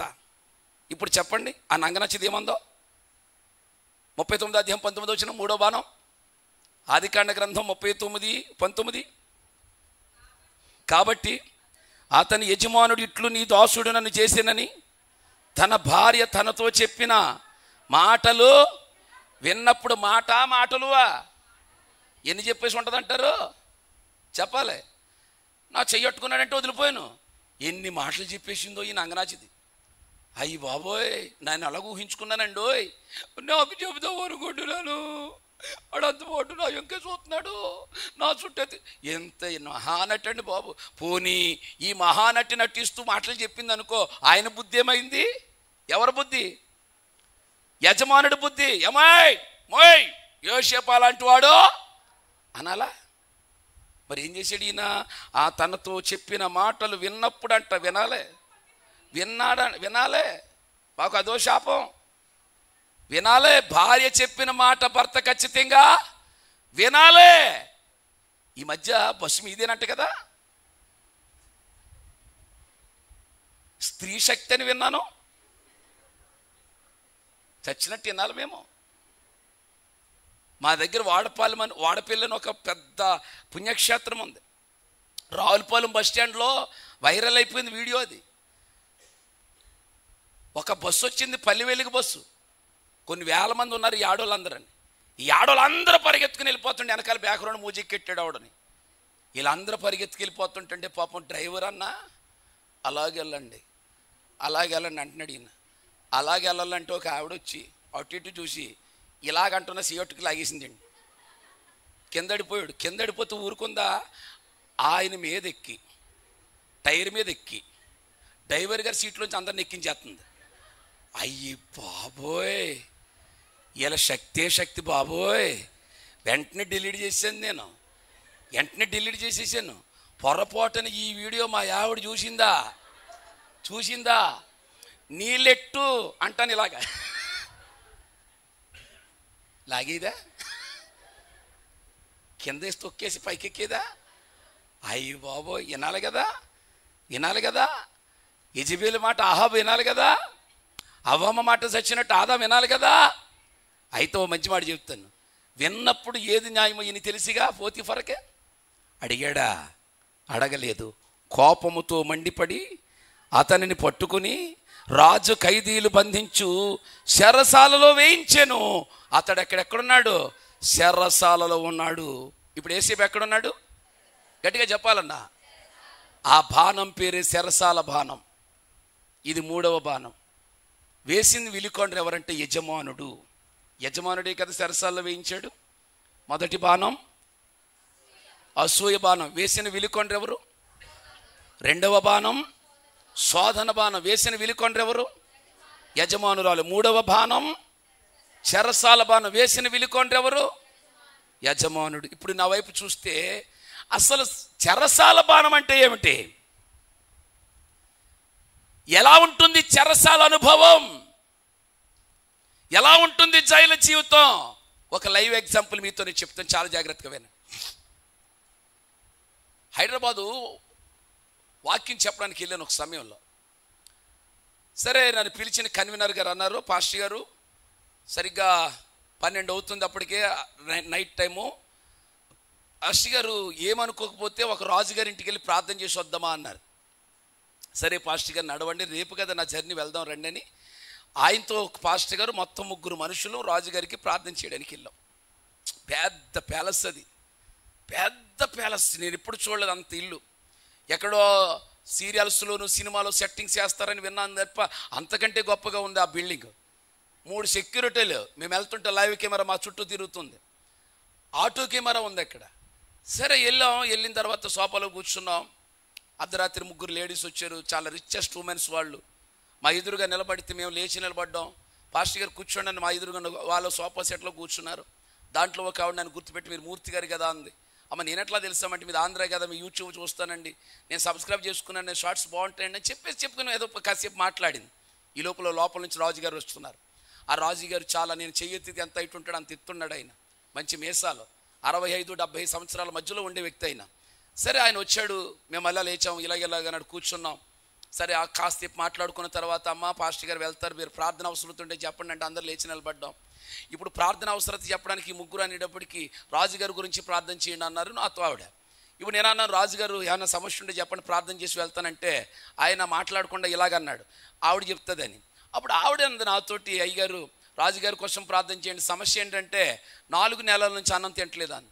4 నెలల నుంచి అన్నం తినకుండా ఎలాగ ఉంటున్నారు అమ్మ, ఏమన్నా కంప్లైంట్ ఏమన్నా అంటే, అవును పాస్టర్ గారు ఆయనకి గొంతు క్యాన్సర్ వచ్చిందండి, గొంతు క్యాన్సర్ వచ్చి త్రోట్ క్యాన్సర్ వచ్చి గొంతును మూసేశారని, అందుకని ఆయన అన్నం తినట్లేదు. మరి అన్నం తినకుండా ఎలా బతుకుతున్నాడమ్మంటే, అప్పుడు రాజుగారు ఆయన వేసుకున్న వైట్ షర్ట్ పైకెత్తాడు, ఈ పక్కన చిల్లెట్టారు, డొక్క దగ్గర చిల్లు పెట్టి ఆ చిల్లులోంచి అన్నవాహికలో ఒక గొట్టం పంపించి, ఈయన ఆకలేస్తుంది అన్నప్పుడు అన్నాన్ని మెత్తగా చేసి జ్యూస్ కింద చేసి మిక్సీ ఆడి కిరసనాలు గల్లా పెట్టి దాంట్లో చెక్కం పెట్టేస్తుంటే ఆ అన్నవాహికలోకి వెళ్ళాక ఆకలి తీరుతుందంటే ఈయనకి. ఎప్పుడైనా ఒక యాపిల్ పండు తినాలంటే దాన్ని ఉడకబెట్టి తొక్కలు తీసి దాంట్లో పాలేసి జ్యూస్ కింద చేసి అదే గల్లాలో వేసి చెక్కం పెట్టి లోపల పంపిస్తుంటే ఆయన భ్రమ తీరుతుందట. అది చెప్తేనే నా గుండె బరువైపోయింది. సరే లేచన్నాను, రాజుగారు దేవునికి అసాధ్యమైంది లేదు, దేవుడు కార్యాలు చేస్తాడు, విశ్వసించండి, మేము ప్రార్థన చేస్తామన్నాను. విశేషం లేచి అలా మాటని ప్రార్థన చేయడానికి కళ్ళు మూసుకుంటే రాజుగారు అన్నారు, చాలా జాగ్రత్తగా వినవలసిన మాట ఇది. రాజుగారు అన్నారు, పాస్టర్ గారు ప్రార్థన చేయండి, కానీ స్వస్థపడాలని ప్రార్థన చేయకండి, చచ్చిపోవాలని ప్రార్థన చేయండి పాస్టర్ గారు అన్నాడు. ఆ మాటకి ఉలుక్కు పడిపోయారు. నేను గంభీరమైన స్వరంతో అన్నాడు, చచ్చిపోవాలని ప్రార్థన చేయండి పాస్టర్ గారు. కళ్ళంట నీళ్లు కారుతున్నాయి. ఆయన అన్న మాటలు ఏంటో తెలుసా, ఈ చేత్తో అనేక మందికి అన్నం పెట్టాను, అన్నం తినే భాగ్యం నాకు ఇవ్వలేదు దేవుడు. నా చేత్తో అనేక మందికి పళ్ళు పంచిపెట్టాను, ఒక పండు తినే భాగ్యం లేదు పాస్టర్ గారు. మానసికంగా చచ్చిపోతున్నాను. ఒక మాటలో చెప్పాలంటే నన్ను జైల్లో పెట్టినట్టుందండి, చెరసాల్లో పెట్టినట్టుంది అన్నాడు. అప్పుడు నేను అర్థం చేసుకున్నాను, యోసేపు ఎంతకంటే భయంకరమైన బాధ అనుభవించుంటాడేమో. పిల్లలు, మానసికమైన బాధ అంటే ఎదుటివాడితో చెప్పకుండా బాధపడే బాధ, లోపల బాధపడే బాధ. వింటున్నారా? నేను 10 సంవత్సరాలు అనుభవించాను పిల్లలు లేక.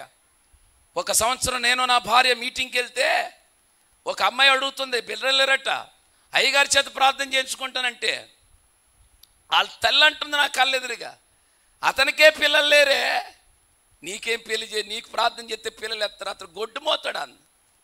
ఆ మాట నేరుగా నా భార్య నేను విన్నాం. అంటే ఒకరికొకరు మాట్లాడుకుంటే మళ్ళీ దుఃఖం వచ్చేస్తుందని ఏదో నవ్వుకుంటూ వెళ్ళిపోయాం బండి మీద. ఇంటికి వెళ్ళాము, పండుకున్నాం. నేను ఆ పక్కకి తిరిగి మాటలు నా చెవులు రింగమంటున్నాయి, తన చెవులు రింగులమంటున్నాయి. తలగడ మీద పడి ఏడుస్తున్నాను, నా తలగడ అంతా తడిచిపోయింది. ఈ లోపల నా భార్య వచ్చి ఇలా తట్టింది భుజాన్ని. అలా తిరిగాను. ఆల్రెడీ ఇవిడ ముఖం ఎంత పెద్దదైపోయి ఆవిడ ఏడ్చేస్తుంది. లైట్ అలాగేసి, ఏమండి ఏడుస్తున్నారా అంది. ఏమీ లేదు, ఏడవట్లేదు అన్నాను. నువ్వు ఏడుతున్నావా అన్నాను. ఇలా కౌగులించుకు పడి చాలాసేపు దేవుని పాదాలు పట్టుకు ఏడ్చాం. దేవుడు మా ప్రార్థన ఆలకించాడు.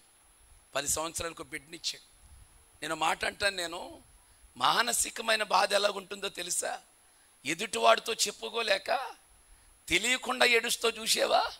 నా పిల్లలు ఎలాగైపోతున్నారేంటి, నా ఆరోగ్యం ఎలాగైపోతుంది ఏంటి, నా భర్త ఎలాగైపోతున్నాడేంటి, నా భార్య ఎలాగైపోతుందేంటి, ఊర్లో అందరూ బాగున్నారు, మేమెందుకు బాగుంటలేదు, అందరూ ఆరోగ్యంగా తింటున్నారు, మేమెందుకు తింటలేదు, తినడానికి తిండి ఉంది, తినలేని పరిస్థితి, పడుకోవడానికి బెడ్ ఉంది, నిద్ర పట్టలేని పరిస్థితి.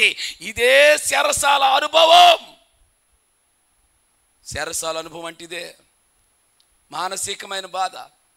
పెద్దలో సామెత అంటారు, మామూలు వ్యాధికి మందు ఉంటుంది కానీ మనోవ్యాధికి అబద్ధం అంటాను. నేను అది అబద్ధం అంటాను. ఎందుకంటే నీ మనోవ్యాధికి మందు దొరికే స్థలమే దేవుని మందిరం. దేవుని మందిరంలో నీ మనోవ్యాధికి దేవుడు మందు ఇవ్వబోతున్నాడు. చక్కగా నేను దీవించి పంపించబోతున్నాడు. ఎలా చెప్పగలరు పాస్టర్ గారు అంటారా? 100 100కి 101 చెప్పగలను నేను. ఒక అహన్నా వచ్చింది మందిరానికి. ఏ బాధతో వచ్చిందో తెలుసా? మనోవిచారంతో వచ్చింది. మోకరించి ఏడుస్తుంది. నాకెవరు లేరా, నా భర్తతో చెప్పినా నేను దేవుడిని అని అడుగుతున్నాడు. ఎలాగ దేవా అని ఏడుస్తుంటే ఏలీకి అర్థం కాలేదా భాష. కళ్ళు మూసుకుని మొత్తం అయిపోయావు ఏంటి అన్న, ఏమన్నా ద్రాక్ష రసం పుచ్చుకున్నావంటే, అలాగనకయ్యా నేను మనోవిచారము కలిగిన దానని ఆ విచారంతో ఎక్కడికో పోలేదు. ఇవాళ మనసు బాగుండకపోతే పిక్నిక్లకి వెళ్ళే రకాలు, మనసు బాగుండకపోతే సినిమాలకి వెళ్ళే రకాలు, మనసు బాగుండి ఎక్కడికో వెళ్ళే రకాలు. నేను అంటున్నాను, నీ మనసు బాగుండకపోతే రావాల్సిన ఒకే అద్భుతమైన స్థలం, నా దేవుడు నిన్ను దీవించగలిగిన, దిట్టపరచగలిగిన, ఆశీర్వదించగలిగిన, కృప చూపించగలిగిన, నా కన్నులను దాచి వచ్చిన ఈ బేతేలు లాంటి ఈ మందిరములోనే నీకు ఆశీర్వాదం దొరకబోతుంది. ఆమె చెప్పాలి ఒకసారి. ఆ సంవత్సరమే ఏడ్చింది. సమాధానం కలిగిన దాని వయ్యల్లమన్నాడు సేవకుడు. సేవకుడు దీవించాడు, గుర్తుపెట్టుకోండి. సేవకుడు దీవించాడు. వచ్చి దొంగచాటుగా వెళ్ళిపోవటం కాదు, సేవకుడు దీవెన పట్టుకుని వెళ్ళాలి. సేవకుడు నీ ఒంటి మీద చెయ్యేసి దీవించాలి. దీవించాడండి. మీకు సంగతి తెలుసా? మరలా వచ్చే ఏడాదికి ఆమె దుఃఖము నాట్యంగా చేసిన దేవుడు, చెప్పాలే, దుఃఖమునకు ప్రతిగా పూదండనిచ్చి ఆ పూదండను దాను నుండి బయర్షేబా వరకు స్థిరపడిన ప్రవక్తగా చేసి అనేక మంది రాజులను అభిషేకించేటంత గొప్పవాడిగా చేసిన సమూయేలునిచ్చాడు దేవుడు. చెప్పండి, ఇప్పుడు నీ మనోవ్యాధికి మందు లేదా? ఉంది. దేవుని సన్నిధి. ఇక్కడికి రా, వాక్యం నీతో మాట్లాడుతుంది, నిన్ను బ్రతికిస్తుంది. నీ బాధలలో అదే నీకు నెమ్మది కలిగించే వాక్యం. ఇప్పుడు నేను చెప్తాను వినండి. ఇప్పుడు అదే బాధ అనుభవిస్తున్నాడండి యోసేపు. వీళ్ళకి అర్థం కావట్లా, పిక్చర్ బాగా కనిపిస్తుంది, ఫలించాడు కొమ్మే అలా కనిపిస్తుంది. ఇప్పుడు వాళ్ళ నాన్న చెప్తున్నాడు, ఒరే మీకులాగా లేడురా యోసేపు, వెనకాల వేదనలు ఉన్నాయి, శోధనలు ఉన్నాయి, బాణాలు పడ్డాయి. అసూయ బాణం పడింది, అనలే వేశారు. శోధన బాణం పడింది, యజమానురాలు వేసింది. చెరసాల బాణం పడింది, యజమానుడు వేశాడు. ఇన్ని బాణాల మధ్యలో యోసేపు ఫలించేడి కొమ్మగానే ఉన్నాడు, ఫలించేడి కొమ్మగా ఉన్నాడు. వన్స్ అగైన్ నేను మీ అందరినీ బ్లెస్ చేస్తున్నాను. మొట్టమొదటిసారి మీ బలి పెట్టమించి పడితే పడండి బాణాలో, దేవుడే నిన్ను దీవించబోతున్నాడు. వాళ్ళెదుటే నిన్ను ఆశీర్వదించబోతున్నాడు. వాళ్ళెదుటే నీ రెమ్మలు గోడ మీదగా ఎక్కువ వ్యాపించబోతున్నాయి. ఈ సంవత్సరం ఆ కార్యము సంఘములో జరిగించి దిట్టపరచునుగాక, దిట్టపరచునుగాక. రెండు చేతుల పైకెత్తుకొట్టి చాపట్లో, ఈ సంవత్సరం నేను గోడ మీదకి ఎగబోతున్నానయ్యా. ఎన్నో శోధనలు, ఎన్నో అసూయలు, ఎన్నో చెరసాలు, అనుభవాలు. ఈ సంవత్సరం దేవుడు నిన్ను బ్లెస్ చేయబోతున్నాడు. ఆమేన్. ఇప్పుడు మరలా ఎక్కడున్నాడు యోసేపు? చెరసాల్లో ఉన్నప్పుడు అప్పుడు కూడా వస్త్రం ఇస్తారుగా, ఖైదీ నెంబర్ 786 ఇస్తారుగా. ఇప్పుడు మళ్ళా తెల్లని వస్త్రం వేసుకున్నాడు మనోడు. ఇది ఎవడు ఇచ్చాడంటే చెరసాల నాయకుడు ఇచ్చాడు. వాళ్ళ నాన్న కుట్టించిన వస్త్రాన్నే అన్నయ్యలు పీకేశారు, యజమానుడు కుట్టించిన వస్త్రాన్నే వాళ్ళ ఆవిడ పీకేసింది. ఇప్పుడు చెరసాల నాయకుడు ఇచ్చాడు వస్త్రం, ఇది వేసుకుని పాపం అక్కడ ఉంటున్నాడు. ఇక్కడ పడింది మరొక బాణం. ఎన్ని బాణాలు అయినప్పటికీ ఇప్పుడు 4వ బాణం చెప్పి నేను ముగించేస్తున్నానుగా, వింటున్నారా? 4వ బాణం చెప్పి నేను ముగించేస్తున్నాను. గంటన్నర మాట్లాడని మీకు అసలు తెలిసిందా? నాకే తెలియలేదు. నిజం ఎలాగ ఉంటుంది వాక్యం అంటే, దాని టేస్ట్ అలాగ ఉంటుంది. హల్లెలూయా చెప్పండి ఒకసారి, హల్లెలూయా. 4వ బాణం ఎక్కడ పడిందో చెప్తాను, నా వైపు చూడండి, కథ చెప్పేస్తాను. చెరసాల్లో ఉన్నారు, స్పెషల్ జైలు అనమాట, అందరూ రారు అక్కడికి. బయటి ఖైదీలు వేరు. రాజగృహంలో ఎవడైనా తప్పు చేస్తే వాడిని తీసుకొచ్చి జైల్లో వేస్తారు. ఇప్పుడు ఆ జైల్లో యోసేపు ఉన్నాడుగా, అక్కడికి ఇంకో ఇద్దరు వచ్చారండి, పానదాయకుడు, భక్షకారుడు. వీళ్ళు ఎక్కడి నుంచి వచ్చారు? రాజగృహం నుంచి వచ్చారు. వీళ్ళు చేసిన తప్పు ఏదో మెన్షన్ చేయలేదు కానీ వాళ్ళిద్దరు వచ్చారు. వీళ్ళ ముగ్గురికి ఒక పేరు పెట్టుకున్నాను, ఫ్రెండ్స్, జైల్మెంట్స్ అనమాట. వీళ్ళ ముగ్గురు జైల్లో ఉన్నారు కాబట్టి జైల్మెంట్స్ అని పేరు పెట్టుకున్నాను నేను, అంటే ఫ్రెండ్స్ అనమాట. వచ్చిన తర్వాత దాంట్లో ఒకటి కళ వచ్చింది పానదాయకుడికి. కళ వచ్చిన తర్వాత వాడి ముఖం వికారంగా మారిపోయింది.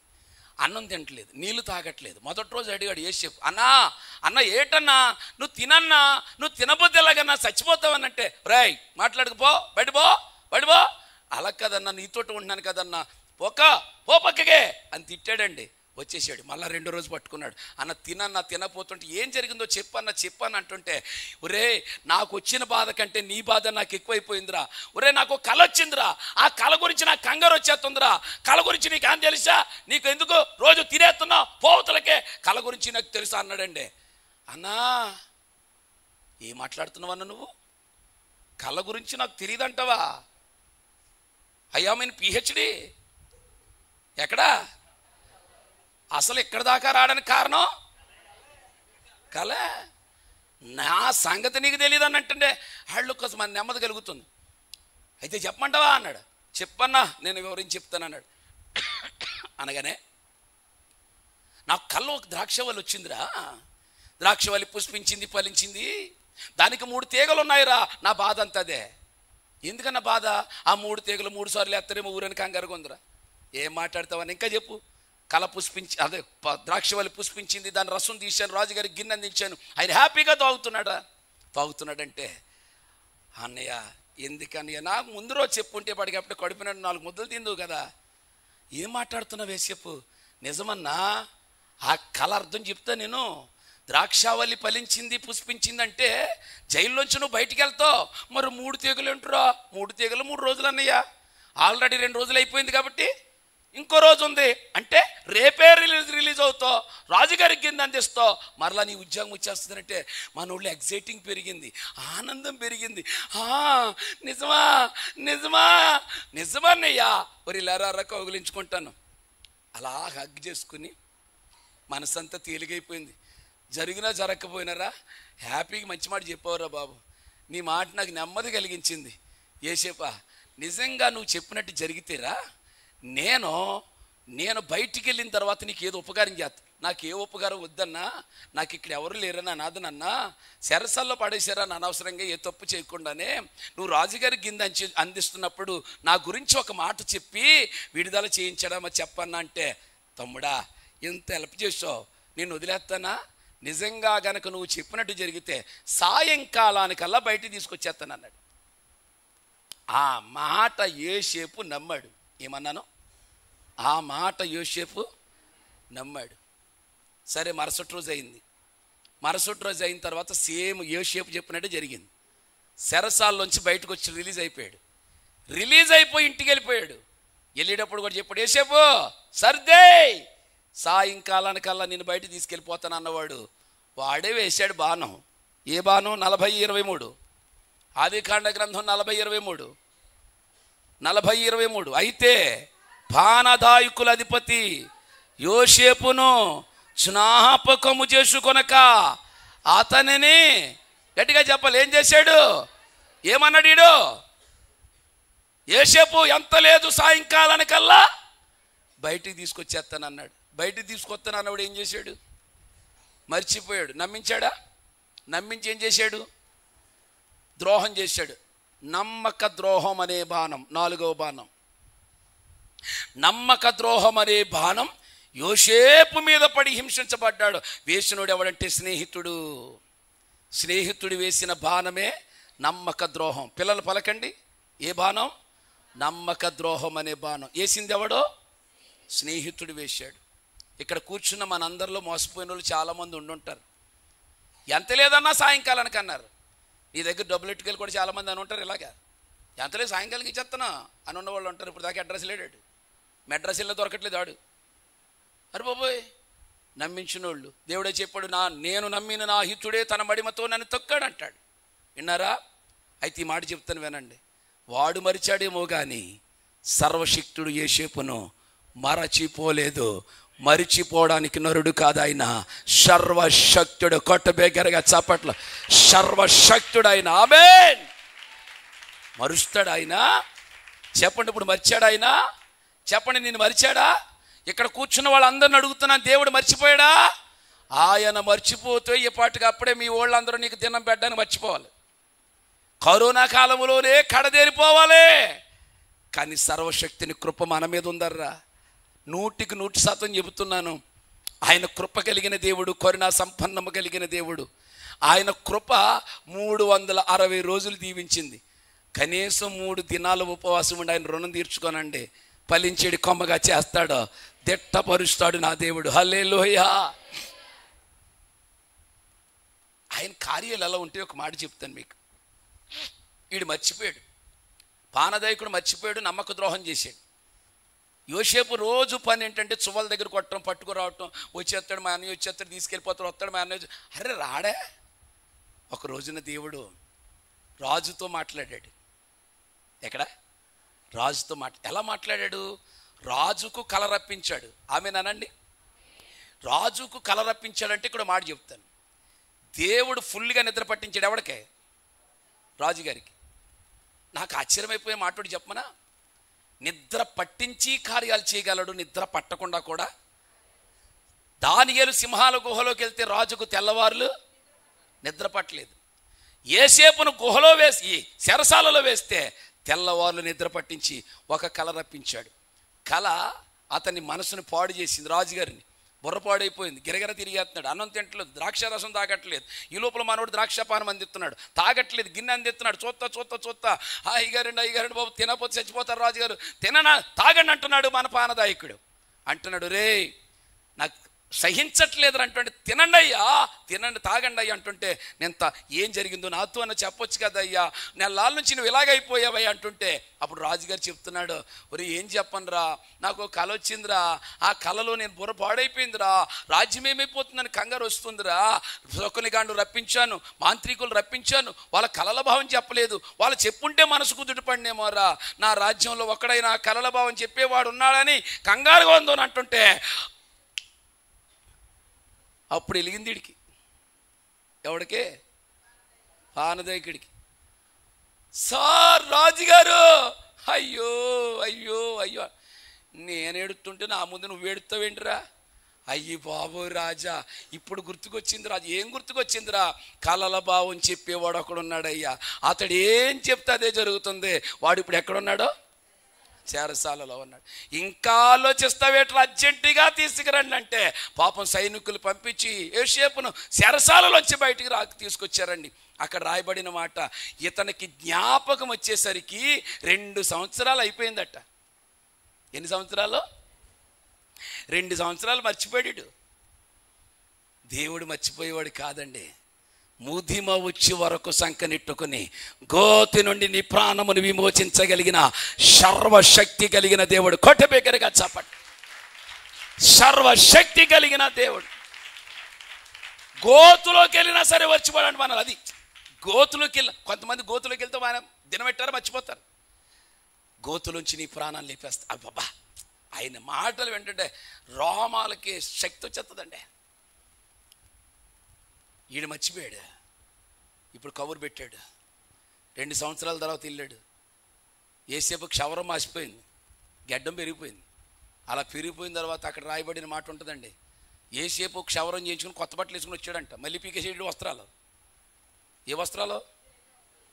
చెరసాల్లో వేసుకున్న వస్త్రాలు మరీ పీకేసాడు. ఎవరో చెరసాల నాయకుడు. మరి ఇంటికి ఇచ్చేసుకుంటారు కదా, ఇచ్చేసి ఈ వస్త్రాలు తీసుకుని యోసేపు కొత్త వస్త్రాలు వేసుకొచ్చాడు. రాజు ఎదురుగా నిలబడ్డాడు. రాజు అడుగుతున్నాడు, రే who are you? I am Joseph. Where are you from you? Sir time అయిపోయింది, ఇంగ్లీష్ అవసరమా? తెలుగులోకి వచ్చేద్దామన్నాడు. చెప్పవా ఏంటి? సార్ మీ కళ ఏంటో చెప్తే నేను విన్నవించుకుంటాను. కళ చెప్పాడు. కళ భావాన్ని టక్టకమని, వెన్నతో పెట్టిన విద్య కదా, టకటకమని చెప్పాడు. ఆ కళ భావాన్ని చెప్పింది ఏదైతే చెప్పాడో అది నెరవేరిపోయింది. ఒకరోజు సమావేశం ఏర్పాటు చేశారు. అధికారులందరూ నిలబడ్డాడు. పానదాయకుడి పక్కన నిలబడ్డాడు. యోసేపు సెంటర్లో నిలబడ్డాడు. రాజుగారు అంటున్నారు, అయ్యా యోసేపు, నువ్వు చెప్పిందంత నెరవేరిందే అంటే దేవునికి మహిమని అంటున్నాడు. బాబోయ్, నువ్వు మామూలుడు కాదురా యోసేపు, నువ్వు దేవతల ఆత్మ కలిగినోడు. అధికారులారా విన్నారా? యోసేపు చెప్పాడు కాబట్టి అతను చెప్పిందంత జరిగింది. మీ అందరికీ మాట అడుగుతున్నాను, యోసేపు అక్కడెక్కడ ఉండవలసిన వాడు కాదు, మన దేశంలోనే ఉండాలి. యోసేపు ఉంటావా? ఉంటానయ్యా. ఎలా ఉంటావో నీ ఇష్టమయ్యా, నీ కాలు పోతాను బాంచాను. అయ్యో అలాగనకయ్యా యోసేపు, నువ్వు ఇక మీదట నీ తరం మారిపోబోతుంది. ఇదిగో అధికారులారా, ఇతన్ని తీసుకుని వెళ్ళి రథం మీద కూర్చోబెట్టండి. రథం మీద కూర్చోబెట్టి మేడ గొలుసు వేయండి. రథం మీద కూర్చోబెట్టండి ఇతన్ని. అబ్బబ్బబ్బబ్బబ్బా, ఎక్కడున్నవాడు ఎక్కడికి వెళ్ళిపోయాడు? రథం మీద కూర్చోబెట్టి అక్కడ కొన్ని కార్సన్స్ పెట్టాడు. సింహాసనం విషయంలో మాత్రమే నాకంటే కొంచెం తక్కువ. మన ఇద్దరు సంతకం ఒకటే. మెడలో చైన్ వేయండి, చేతికి ఉంగరాలు పెట్టండి, కడియం పెట్టండి. మళ్ళా అన్నాడు సన్నపు నార వస్త్రాలు తొడగండి అన్నాడు. ఉన్నాయి, మళ్ళీ పీకేసాడు ఈయన. ఎన్ని పీకేసుకున్నాడు చూడండి. నాన్నేసిన వస్త్రాన్నే చెప్పాలి, అన్నయ్యలు పీకేశారు. యజమానుడు వేసిన వస్త్రాన్నే అలా ఆవిడ పీకేసింది. చెరసాల్లో వేసిన వస్త్రాన్నే ఆ నాయకుడు లాగేశాడు. ఇప్పుడు ఏసేపు వేసుకున్న వస్త్రాన్నే రాజుగారు లాగేశాడు. ఇప్పుడు ఏ వస్త్రం పడింది? సన్నపు నార వస్త్రం పడింది. ఎవ్వడు పీకలేని వస్త్రం పడిందండి. ఎవ్వడు తీయలేని స్థిరమైన వస్త్రం సంపాదించుకున్నాడు. ఏసేపు ఇప్పుడు ఎక్కడున్నాడో? రథం మీద ఉన్నాడు. చెప్పాలి, ఎక్కడున్నాడు? ఎక్కడి నుంచి ఎక్కడికి వెళ్ళాడు? ఎక్కడి నుంచి ఎక్కడికి వెళ్ళాడు? గోతులో ఉన్నవాడు. విత్తనం ఎక్కడ పడాలి? ఇప్పుడు విత్తనం గోతులో పడాలి, గోతులో పడాలి. నేను మరలా చెప్తున్నాను, నీ హృదయం అనే గోతులో వాక్యం అనే విత్తనం వేయండి. నీ గోడల మీదుగా రెమ్మలెక్కి వ్యాపించబోతున్నాయి. ఈ నెలలో, ఈ సంవత్సరంలో ఆ కార్యం మీరు అనుభవించుదురుగాక. ఆమెను చెప్పాలి. మా ఊరిలో గోతులో ఉన్నాయి, ఇలా చూస్తారు. మీ ఊర్లో కూడా అంతేగా? మీరు ఏమైనా అమెరికాలో ఉన్నారేంటి? ఇలాగే చూస్తారు. మరి రథం మీద ఉన్నవాడిని ఎలా చూస్తారు? ఇలాగున్నవాడిని అలా చూస్తారు.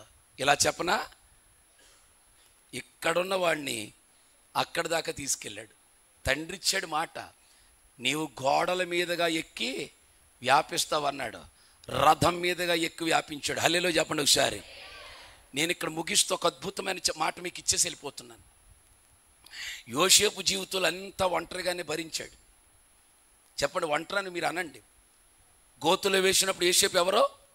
ఒంటరివాడు. చెరసాల్లో పోతిఫర్ ఇంట్లో ఉండగా యోసేపు ఎవరో? ఒంటరివాడు.